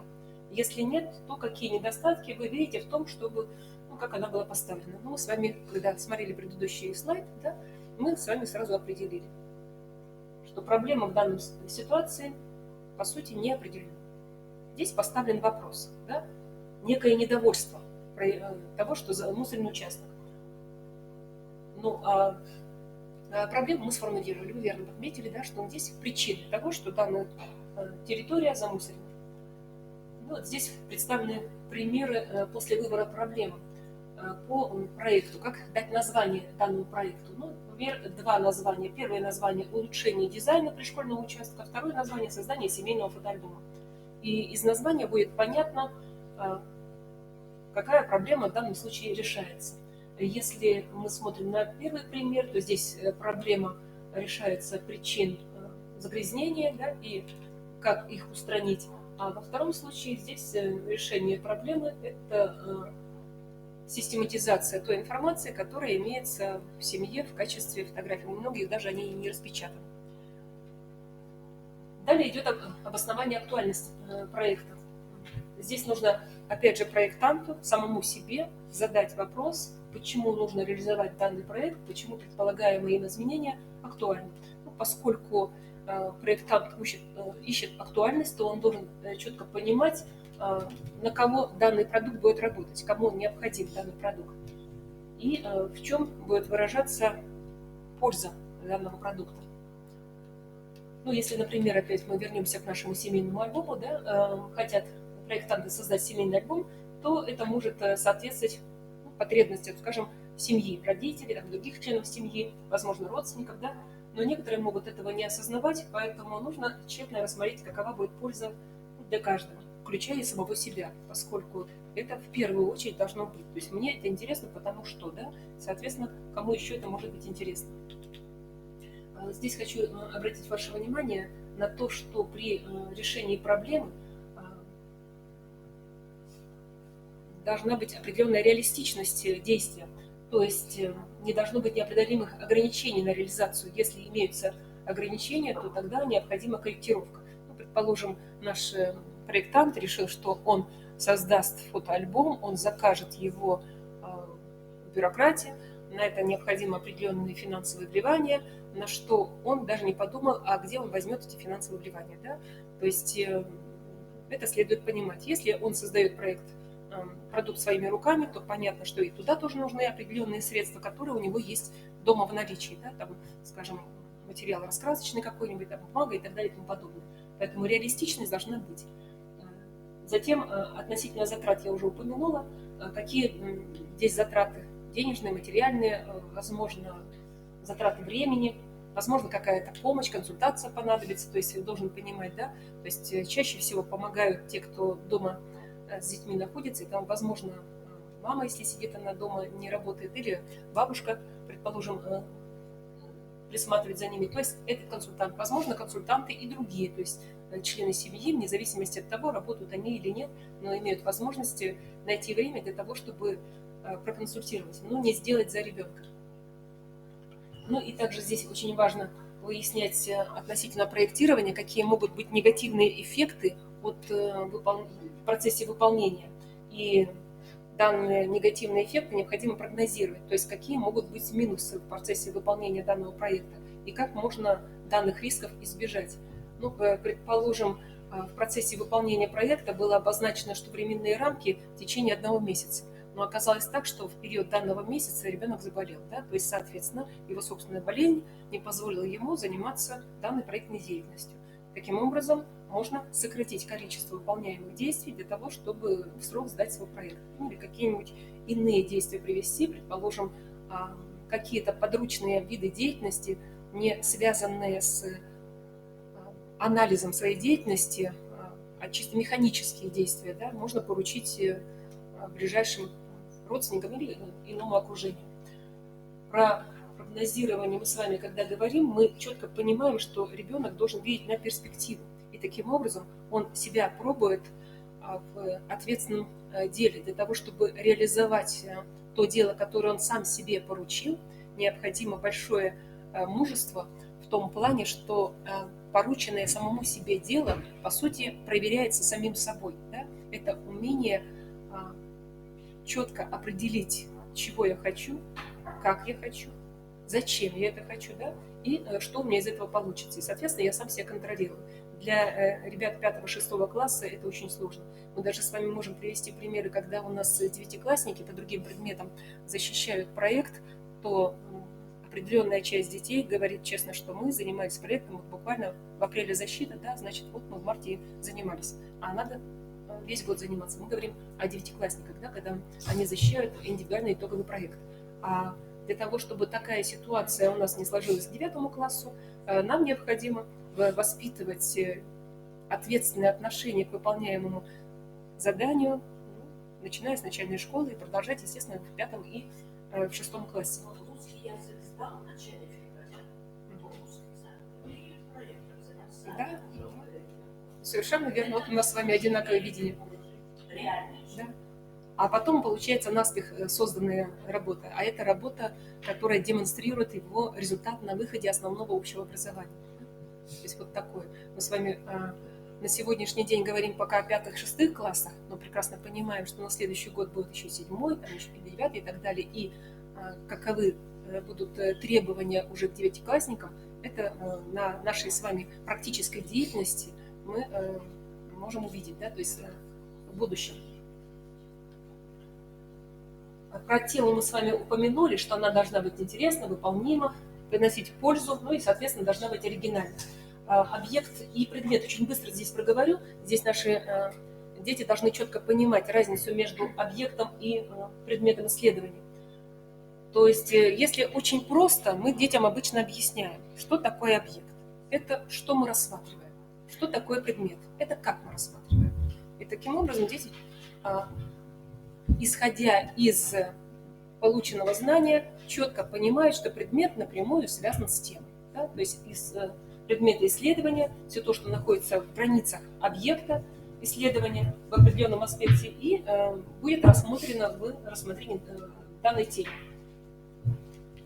А когда мы говорим об объекте исследования, это прежде всего какой-то процесс или явление, которое порождает проблему. То есть зачем нам нужен объект? Для того, чтобы сформулировать проблему. А затем, исходя из поставленной проблемы, мы себе ставим, как это мы будем рассматривать. Да? То есть, соответственно, у нас будет предмет исследования. И хочу обратить внимание на определение цели.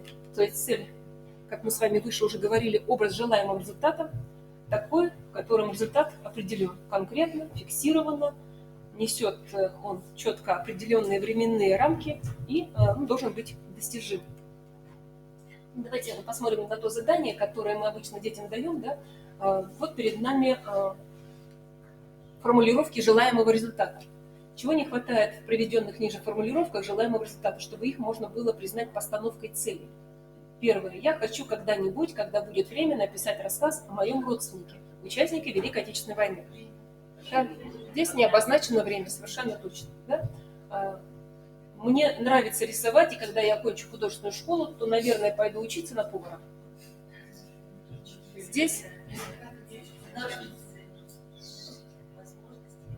Угу, совершенно верно. То есть как тут связано рисование с поваром, да? Да, то есть здесь не определено, да, как это связано. Я хотела бы заниматься в секции плавания, но, к сожалению, в нашем городе нет крытого бассейна. Цель. Нереальность цели, да, совершенно верно. Я хочу написать сценарий праздника, но не знаю, где это можно сделать. То есть здесь не определено, кому это интересно, да? То есть на кого направлен, да? Зачем, собственно говоря, этим заниматься. Хочу сценарий праздника. А востребованность есть? Да, и для кого? Совершенно верно. То есть вот наши дети вот как раз, ну, можно там вопросы, конечно, сформулировать более увлекательные, не так, как я это формулирую здесь для взрослой аудитории, пыталась немножко вас развлечь, да, еще более увлекательно детей это сделать для того, чтобы они понимали, что формулировка цели должна быть четкой, конкретной, обоснованной, достижимой, временными рамками определимой, и она должна нести ценностный результат для самого проектанта и для социума, на который он будет направлен, для цели. Вот перед нами формулировки цели проекта. Здесь 3 варианта. Первая цель проекта совершенствования, дается наименование объекта, за счет каких-то изменений в нем к такому-то сроку получить следующие результаты, и перечисляются следствия изменения объекта. И предлагается сформулировать любую тему. Извините, цель. Ну, например, если мы говорим о проекте создания там фотоальбома, да, здесь как раз цель может быть как сформулирована. Можно и про площадку, да, совершенно верно. И как она тогда у нас будет сформулирована? То есть создать дизайн, да, школьной площадки, предположим, да.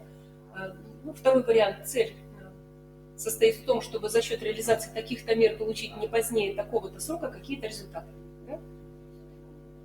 Ну и здесь определенный срок, да, акцентируется на срок, ну, можно относительно, скажем, того же фотоальбома, да, то есть к дню рождения моей бабушки, который будет юбилей 55 лет, хочу создать там фотоальбом, да, ее семьи, да? То есть вот чисто по-детски сформулировано, да, коряво, не отточено, можно потом при помощи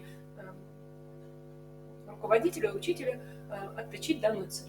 Или третье, целью проекта является создание к такому-то сроку, да, вот я обратила на это ваше внимание, да, с такими-то качествами, использование какого-то, которого позволит получение каких-то результатов. Здесь акцентируем внимание на качество, да, то есть какими характеристиками должен обладать данный продукт. Ну, с чем можно здесь в качестве примера назвать, когда мы говорим о характеристиках продукта. Ну, предположим, классный уголок, который они хотели модифицировать, да, то есть, соответственно, он должен обладать характеристиками яркости, предположим, да, какие там еще характеристики у классного уголка. Кто у нас классный руководитель? Я не классный руководитель. То есть помимо яркости, потому что блеклость наших детей, она удручает, да? Да, информативность и характеристики, да, могут быть яркость, информативность, да, полезность. Вопрос полезность кому, да? Как взрослым, их классному руководителю, так и детям, и другим предметникам, которые, безусловно, могут обратиться к классному уголку. Сейчас очень модно в классном уголке держать успех достижений. Наверняка вы, будучи классным руководителем, знаете, что успех достижений учащихся – это очень весомый аргумент для того, чтобы активизировать деятельность учащихся и познавательную на уроках, да, и активность внеурочную и так далее. Поэтому для детей, кстати, классный уголок является одним из самых важных вопросов их школьной жизни. Да? Намного даже важнее, чем тот самый семейный альбом, который они по большим случаям достают, если он у них имеется дома, да, и рассматривают. Ну, зачастую это огромные компании, там детей не сильно к этому привлекают, а вот классный уголок это их больше привлекает. При планировании выполнения проекта здесь тоже имеются определенные требования. Ну, прежде всего, полнота представленного плана, который сам себе проектант формулирует, реалистичность, о чем мы с вами выше говорили, и четкое понимание, какие ресурсы здесь необходимы. Четко следует отображать промежуточные результаты, да, то есть когда мы говорим о каждом этапе, да, чем завершается каждый этап. На этом этапе делаем, предположим, мы опрос, на втором этапе мы ищем информацию и систематизируем, на четвертом этапе мы начинаем с данной информацией работать для создания продукта, ну, скажем, рисуем, предположим, родословное древо и так далее. То есть степень конкретизации и детализации должна быть необходима каждому проектанту в силу того, что он может отклониться, улечься каким-либо другим видом деятельности, а для того, чтобы оказаться верной идее своей прежде всего, это необходимо каждому проектанту делать то, что запланировано. Это я вас немножко решила напугать. Получилось?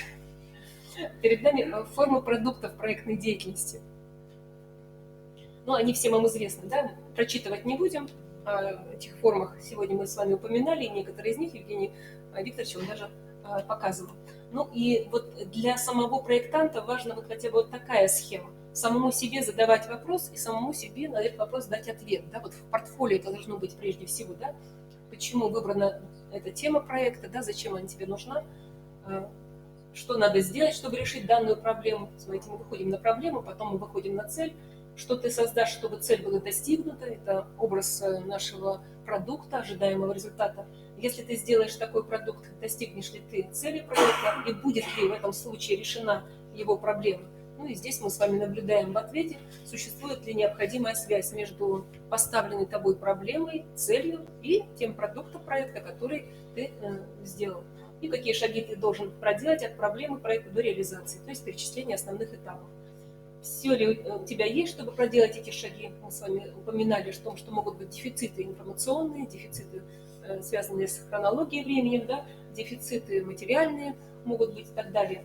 То То есть если чего-то, например, ты не умеешь, то кто может тебя это научить? Например, кто-то плохо рисует, предположим, тогда можно через аппликацию идти, ну и так далее, если мы говорим о создании некого красочного продукта в виде какого-то макета.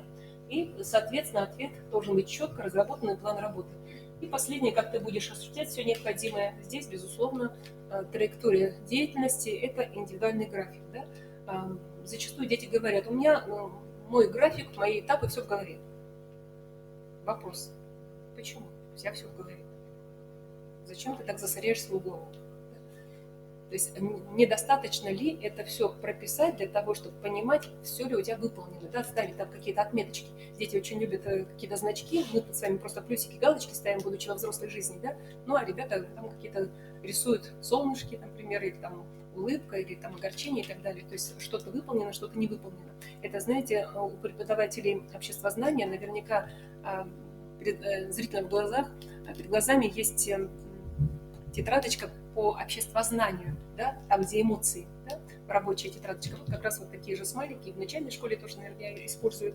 И здесь также можно их использовать для того, чтобы как-то оживить серьезность процесса выполнения данной работы. Хочу обратить ваше внимание вот на эту схему. Тут перед нами, по сути, структура проектной работы, о которой мы с вами говорим. И если дети эту структуру проектной работы не просто пишут проблемы проекта, да, а для себя обозначают, почему важно, там, цель проекта, что мы делаем и так далее, то есть прописывают конкретизацию, то тогда ребенку не только легче работать, но ему понятнее объяснить, что он делает другим. Да? То есть когда задаются вопросы, на каком этапе что ты делаешь. То есть вот такая система уточняющих заданий будет очень проста. Ну и дальше сами структурные элементы. Безусловно, введение. Зачастую дети уже выходят на введение, да? Здесь четко прописываются, чем работа важна, интересна она, цель какая-то и так далее. Основная часть, здесь основные характеристики, обзор, возможно, какой-то литературы, которой он воспользовался, или интервью, которое он брал у людей, которые необходимы были ему нужны как информационные источники для получения необходимого результата. И, может быть, даже главы дети пишут. Это все зависит от того, насколько успех. Некоторые могут уже выйти даже на главы, некоторые даже на параграфы выходят. Хотя это больше всего для 9 класса подойдет, да, чем для 5-6. Но, тем не менее, информировать детей о том, что это может быть так быть, мы с вами должны. Мы же работаем с вами на перспективу, да? Соответственно, видеть данную перспективу они должны. Это как в свое время Гайдар говорил, да, есть свет в конце туннеля. Про Тимура Егоровича я вспомнила почему-то сейчас. В заключении хочу обратить ваше внимание, что здесь должны быть четко выводы. Чаще всего дети в своем выступлении, когда они презентуют свой проект, на одном слайде пишут «заключение». Это вызывает дрожь, оторопь, недоумение, почему они это делают, да? И возмущение преподавателей и учителей. Не надо писать на слайд заключение, ты это заключение сформулируй. Да? А слово заключение вовсе не означает силу того, что это у тебя есть. Да? Одним словом, ты не докажешь. Ты же не являешься индийским вождем, который по окончании своего выступления говорит, я сказал все, да? Поэтому не надо этого делать, слово заключение писать. Сформулируй кратко это заключение, и тогда оно действительно зазвучит. То есть здесь мы говорим о направлении дальнейших исследований, возможно, да, что дальше делать. Проект остановился или остановлен на этом, завершен, или можно какие-то другие модификации в данной деятельности предусмотреть. Достигнут ли результат предполагаемый, то есть цель поставленная, и где можно это использовать в дальнейшем. Приветствуется, конечно же, список источников, если это были источники устные, предположим, да, или иные, список литературы, безусловно. Но лучше, конечно, если он аннотированный. Да? Вот у нас молодые преподаватели знают, что аннотированный список очень нужен. Да? Почему? Потому что здесь мы детей учим работать с источниками. То есть, что в этой книжке ты прочитал. Да? Или ты прописал, например, взял интервью у бабушки. Ну и что? А где твой анализ этого интервью, да, твоя эмоциональная окрашенность? То есть насколько данное интервью тебе помогло, чем помогло, да? Вот это как раз аннотация. И если мы уже в 5-6 классе детей этому обучаем, то, безусловно, они будут готовы и в 9 классе индивидуальный итоговый проект выполнить намного качественнее. Если пользуется, например, какая-то публикация в данном случае, то есть обучать как оформлять, да, публикацию. Ну, понятно, что без фанатизма, да, но тем не менее элементарные нормы, которые существуют для детей, здесь очень важны. Ну, еще раз обращу ваше внимание на продукт. И общепринятые стандарты я здесь пройду, на них останавливаться не буду, но детей мы знакомить должны. То есть у них должна быть в папочке распечатанная, да, может, сами мы распечатали или в электронном виде мы отправили. То есть те запросы, те требования, которыми они должны владеть. Но они могут себе распечатать и вот как раз в папочку портфолио все складывать. Потому что это обучаемые материалы, которые помогают им составлять их проектную работу. Ну и на будущее, да, то есть как вообще работать с данной информацией. То есть мы говорим об основах духовно-нравственной культуры, а по сути в совокупности определяем работу по всем предметам, да, потому что каждый предмет, он, хотим мы того или нет, видим мы этого или нет, он все равно учит жизни.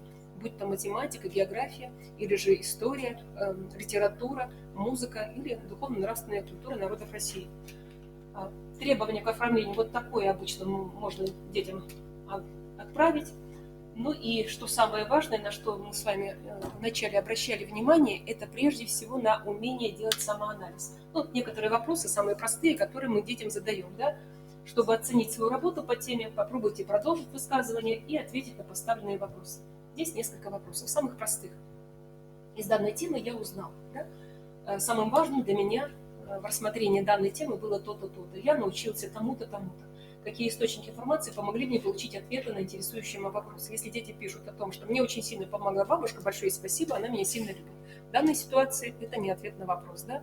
Что конкретно, какой помощью ты воспользовался для того, чтобы так поблагодарить, да? Какие вопросы остались после изучения темы? И если они остались, то это очень положительно, когда остаются вопросы. Если вопросов нет, то тогда это очень скучный проект и проектная деятельность, потому что после результата всегда должен быть анализ, что еще можно было сделать, каким образом, да? То есть обычно даже бывает так, что во время защиты своего проекта возникает некое озарение в процессе выступления. И эмоциональность детей, особенно 6 класса, они говорят, я вот так не думал, а тут мне в голову пришло, можно я это сразу скажу, мы с вами так не репетировали. Ну, то есть у него возникла идея здесь и сейчас, да? Почему бы и нет? И эту идею он озвучивает. Такое озарение особенно полезно в силу того, что предмет, который мы с вами начали преподавать в этом году, да, он является эмоциональным прежде всего. Да? И для развития данных эмоций, положительных эмоций, здесь и проектная деятельность тоже в помощь.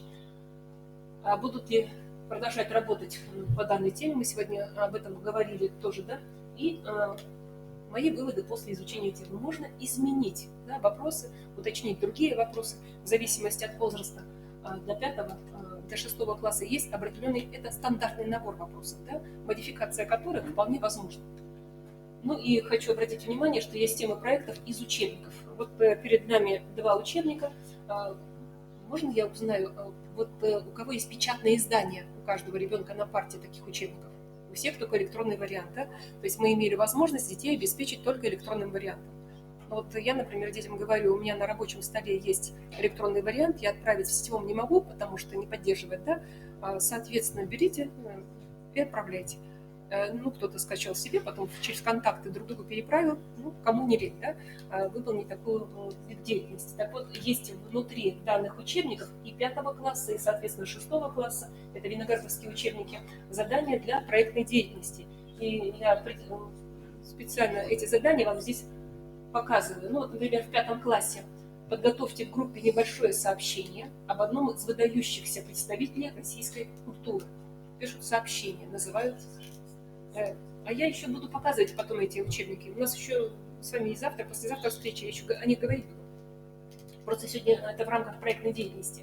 Вот если прочитать внимательно, то возникает некий диссонанс в формулировке, да? Пишут проект, а просят сообщение об одном из выдающихся, да? Потому что тогда информационный проект, так и пишите, да? Это я придираюсь к авторам. Дальше проект, тема «Благотворительность в России 19-20 веков». Благотворительные организации в современной России, вот такие названия, это все в 5 классе, да, и это все в рамках тем, да, у нас с вами будет практическая работа, я так понимаю, что мы сегодня ее не успеем, я планировала сегодня, значит, завтра с утра мы будем выполнять практическую работу, связанную с сегодняшним выступлением моим. Тема проекта вот такая, символы разных религий, содержание проекта, используя справочную литературу, интернет, выясните, какие символы приняты в традиционных религиях России. И еще в 5 классе выдающиеся открытия советских ученых в области медицины, педагогика, наука о воспитании, вот такой серьезный проект, да? Наука о воспитании для 5 класса. Да?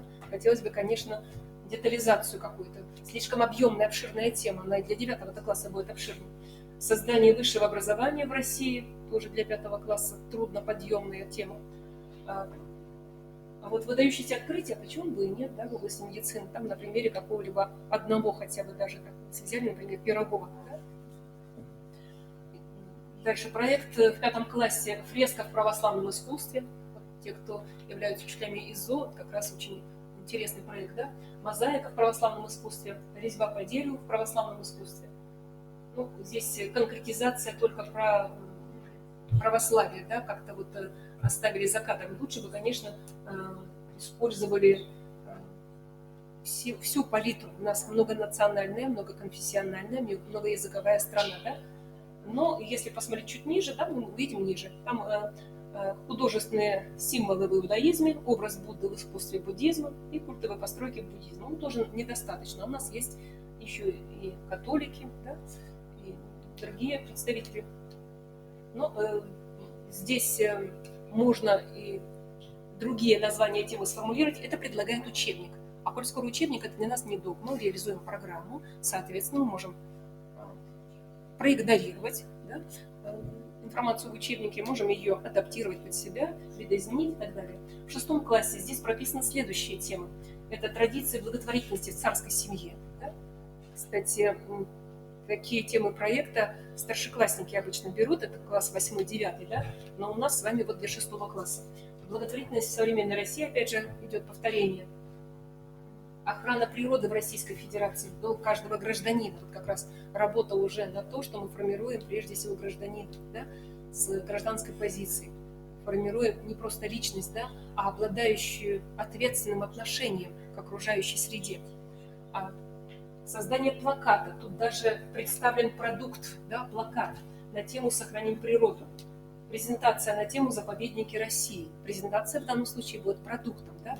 То есть зачастую бывает так, что некоторые ошибочно предполагают, что его выступление и презентация является продуктом. Презентация – это отдельно. Да? Презентация на тему «Красная книга нашего края». Вот такой. Или вот еще 2 проекта у 6 класса, прописанные в учебнике Виноградовой. «Дети-герои Великой Отечественной войны». Такая обширная тема, но очень интересная. Можно, кстати, не только дети-герои Великой Отечественной войны, дети-герои Первой мировой войны. Да? Там очень много важной информации. Информация о героях любой Отечественной войны, да, которая была в истории нашего государства. Памятники культурного наследия родного края, вот такой еще представлен проект. В общем, есть информация, которую дает нам учебник, и если ребенок, предположим, высказал свою заинтересованность в данной тематике, корректировка формулировки вполне возможна. Не обязательно придерживаться той темы, которая представлена. Ну вот требования к защите проекта, хочу обратить внимание, чтобы мы с вами прекрасно понимали, это вот у нас как раз критерии: самостоятельное приобретение знаний, решения проблем, есть базовый уровень, повышенный. Я просто напомню, понятно, что это вам все знакомо. Знание предмета, регулятивные действия и коммуникация. Ну вот здесь я фамилии детей зашифровала, темы проектов, которые вот уже были, и я проставила, но они были не по ДКНР, они были по предмету обществознания и вообще на межпредметного значения. Можно оформлять, я думаю, что вот так оформляете, да? Можно узнать, кто так оформляет результаты своей проектной деятельности для учащихся, для выявления, какую отметку поставить в электронном варианте. Если нет, то я могу это отправить, изучите, если пользу принесет, буду рада, а нет, так можно и проигнорировать. То есть это в экселевском варианте дается материал, здесь представлена фамилия учащегося, тема проекта, ну и дальше 9-бальная система максимум, да, регулятивные УД по критериям, затем познавательные УД, здесь тоже представлены по критериям, и дается в процентном выражении. Зачем нам с вами это нужно? Очень удобно просмотреть в процентном выражении уровень, здесь просмотреть, да, ну и кроме того сразу выдает отметку и критериальность данной отметки.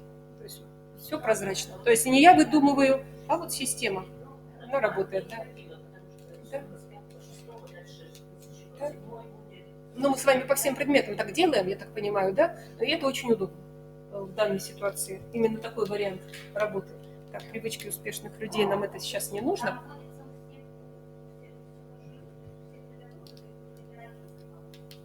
Ну, по всем предметам. Ну, вот, например, если я говорю о себе, да, я веду несколько предметов, я по всем предметам заполняю тех классов, где я преподаю.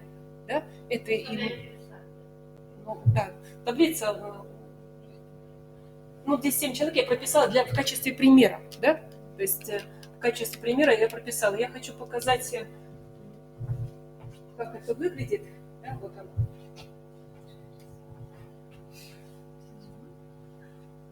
Оно будет открываться долго, да? Или проще это отправить, да? Да, проще это отправить. Я сейчас это закрою, чтобы нам здесь не видеть, да? Я еще одну презентацию не вижу, которую хочу показать. Куда ее делим? Понятно. Шаблон. Слово шаблон. Кто видит слово шаблон, я его не вижу. Готово, нет. Готов сделать это слово шаблон.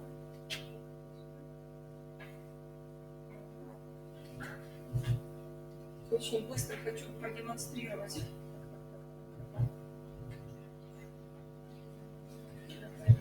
Сейчас это все не то.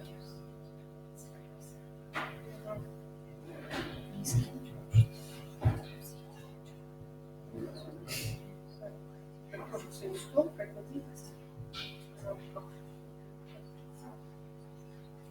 Опять все вести.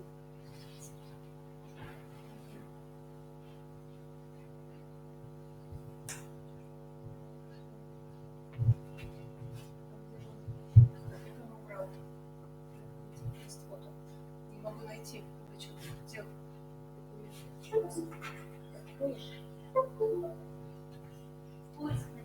А сейчас я еще раз открою.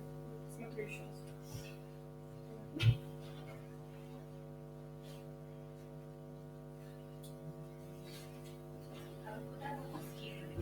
Я отдам Татьяне Леонидовне, а вам все раз. Вот он шаблон, который я хочу открыть.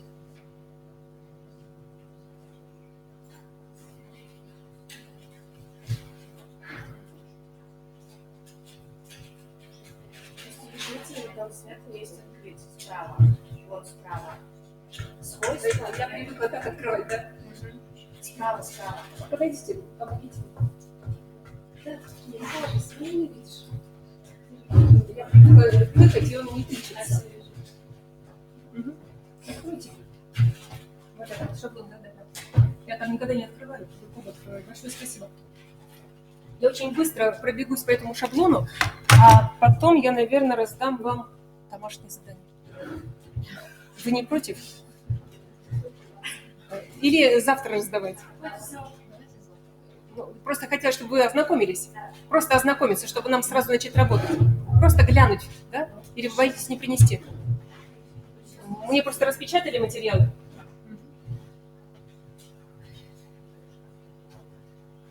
Вот шаблон, который даем мы всем детям, начиная с 5 класса и до 9. Да? Почему? Он по любому предмету подойдет, но модификацию данного шаблона можно сделать. Вот, например, ребенок у нас защищает проект. Да? Вот на первом слайде что там у него?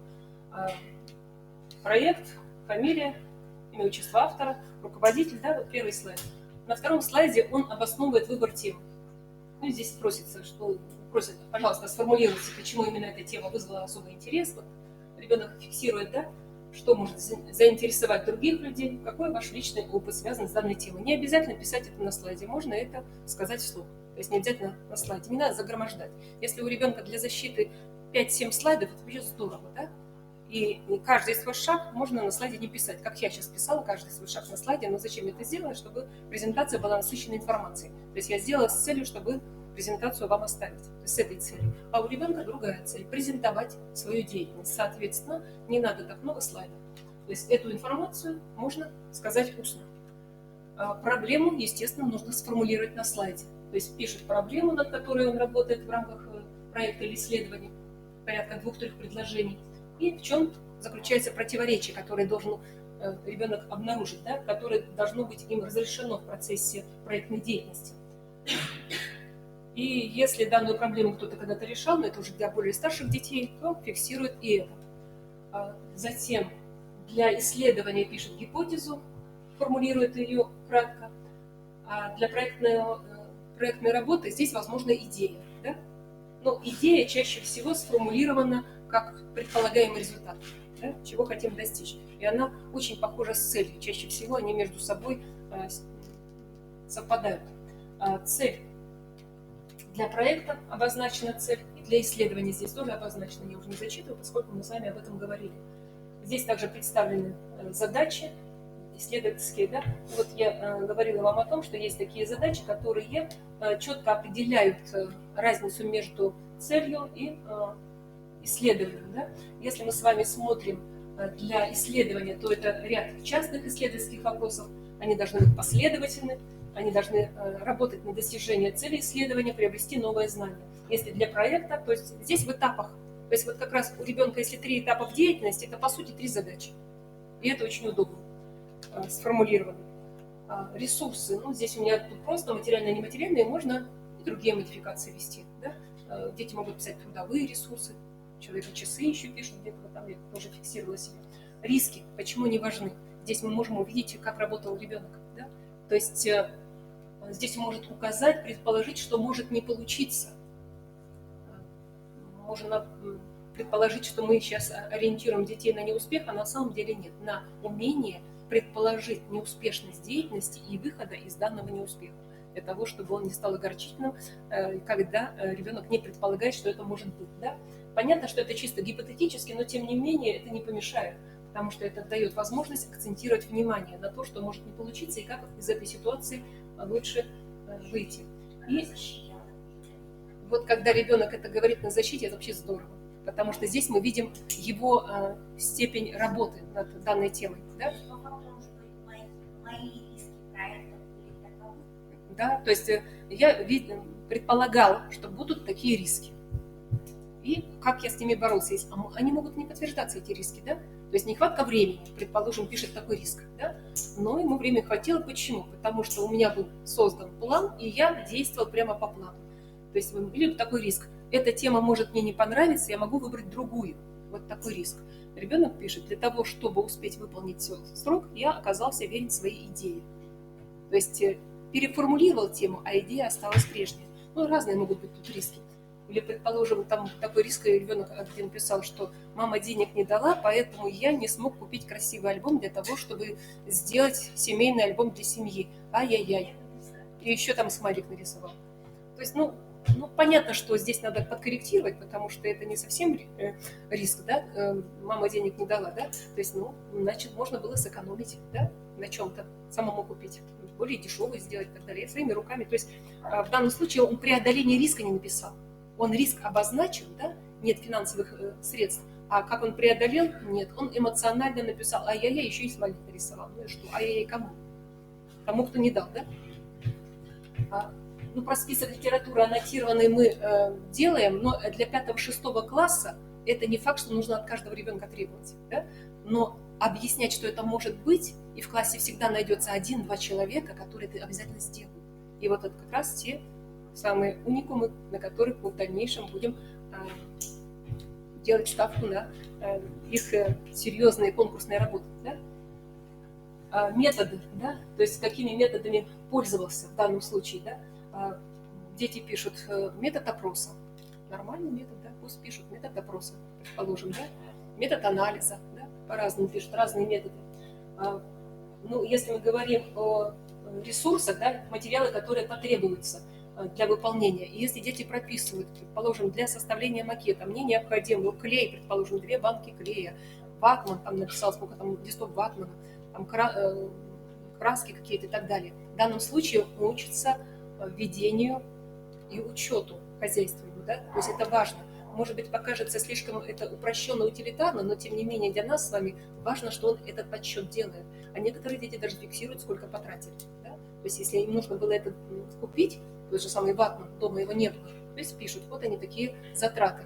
И любопытно, из каких средств. Да? И если он потратил это из того, что сэкономил на мороженом, это еще более ценно. Да? То есть финансовая грамотность, рачительность, да? Ну и так далее. Поскольку здесь такой всеобъемлющий характер деятельности, поэтому мы с вами учитываем практически все. Да? Ну, это так интересно, это то, что может быть вот этот слайд хорошо, если он будет. Потому что, или, например, ребенок скажет об этом. То есть в процессе выполнения своей деятельности, вот этого своего проекта, я нашел какую-то информацию, я не знаю, что мне с ней делать, но я хочу с ней поделиться.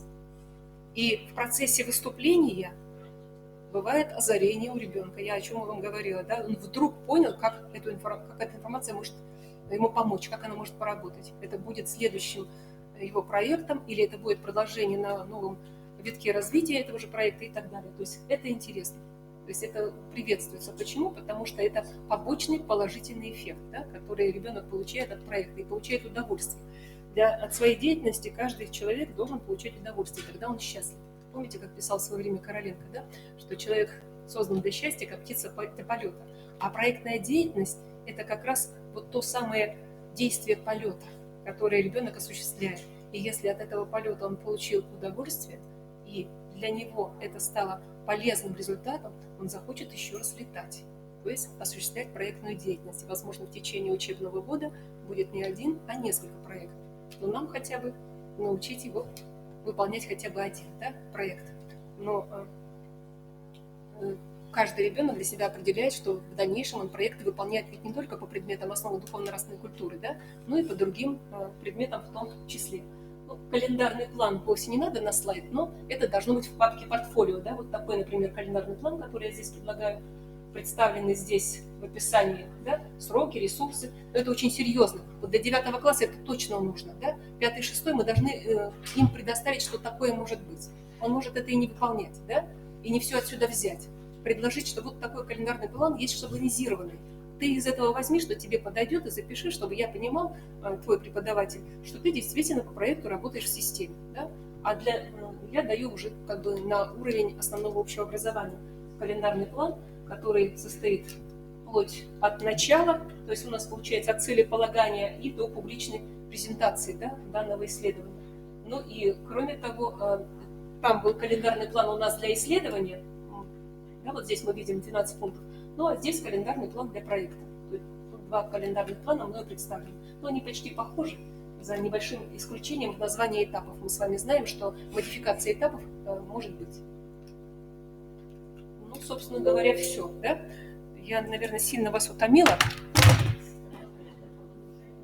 Но у нас есть еще 5 минут, и за эти 5 минут, если вы не против, мне распечатала Татьяна Леонидовна материал, который я бы хотела дать, и мы прямо с утра, завтра бы им занялись данным материалом.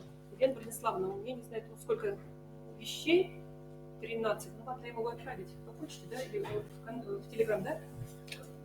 Будьте любезны. Почему-то распечатали немного. Это мы, получается, с данным материалом будем работать с вами. И вот этот материал еще нужно раздать. Пожалуйста.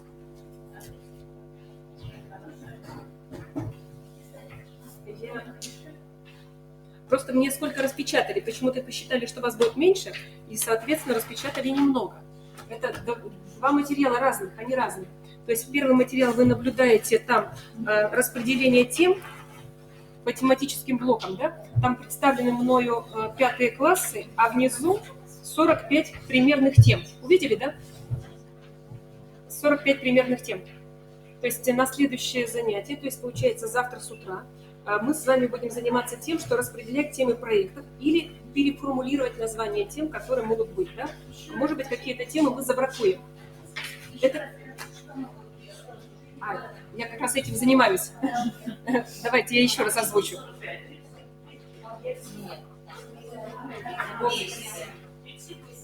«32, да? Нет, вы не там смотрите. Это примерные темы проектов. Примерные темы проектов. 3-й листочек откройте. У вас там 2 листочка. Вот они, 5 класс, да, распределение. И 6-й, да? Еще не дошел до вас. Не дошло, да? а на третьем листочке примерные темы. То есть мы будем распределять. Здесь у нас представлены тематический блок, тема уроков и темы проектов в рамках блока. Ну, не распечатали, сколько распечатали. Я попрошу, чтобы дораспечатали на завтра. Хорошо? Да, конечно. И еще один момент, это другие у вас там представлены, это распределение планируемых результатов по видам контроля. Есть такое, да, у вас? По видам контроля.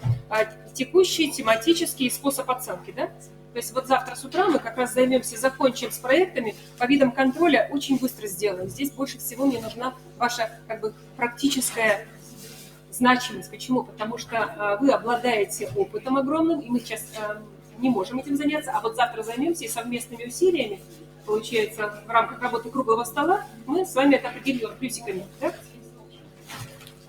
Огромное спасибо за работу. Завтра мы ровно в 9 здесь. До свидания.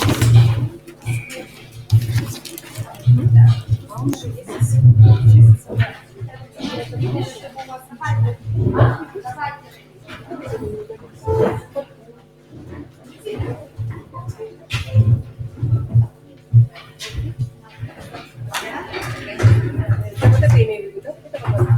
Да, вот то, что сейчас. Может, на компьютере это проще?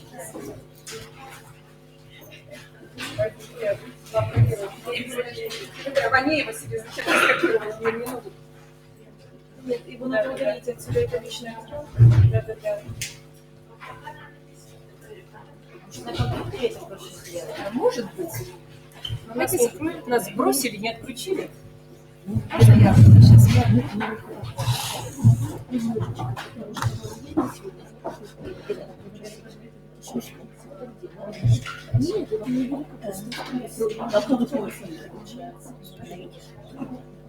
Спасибо, до свидания. А можно оставить?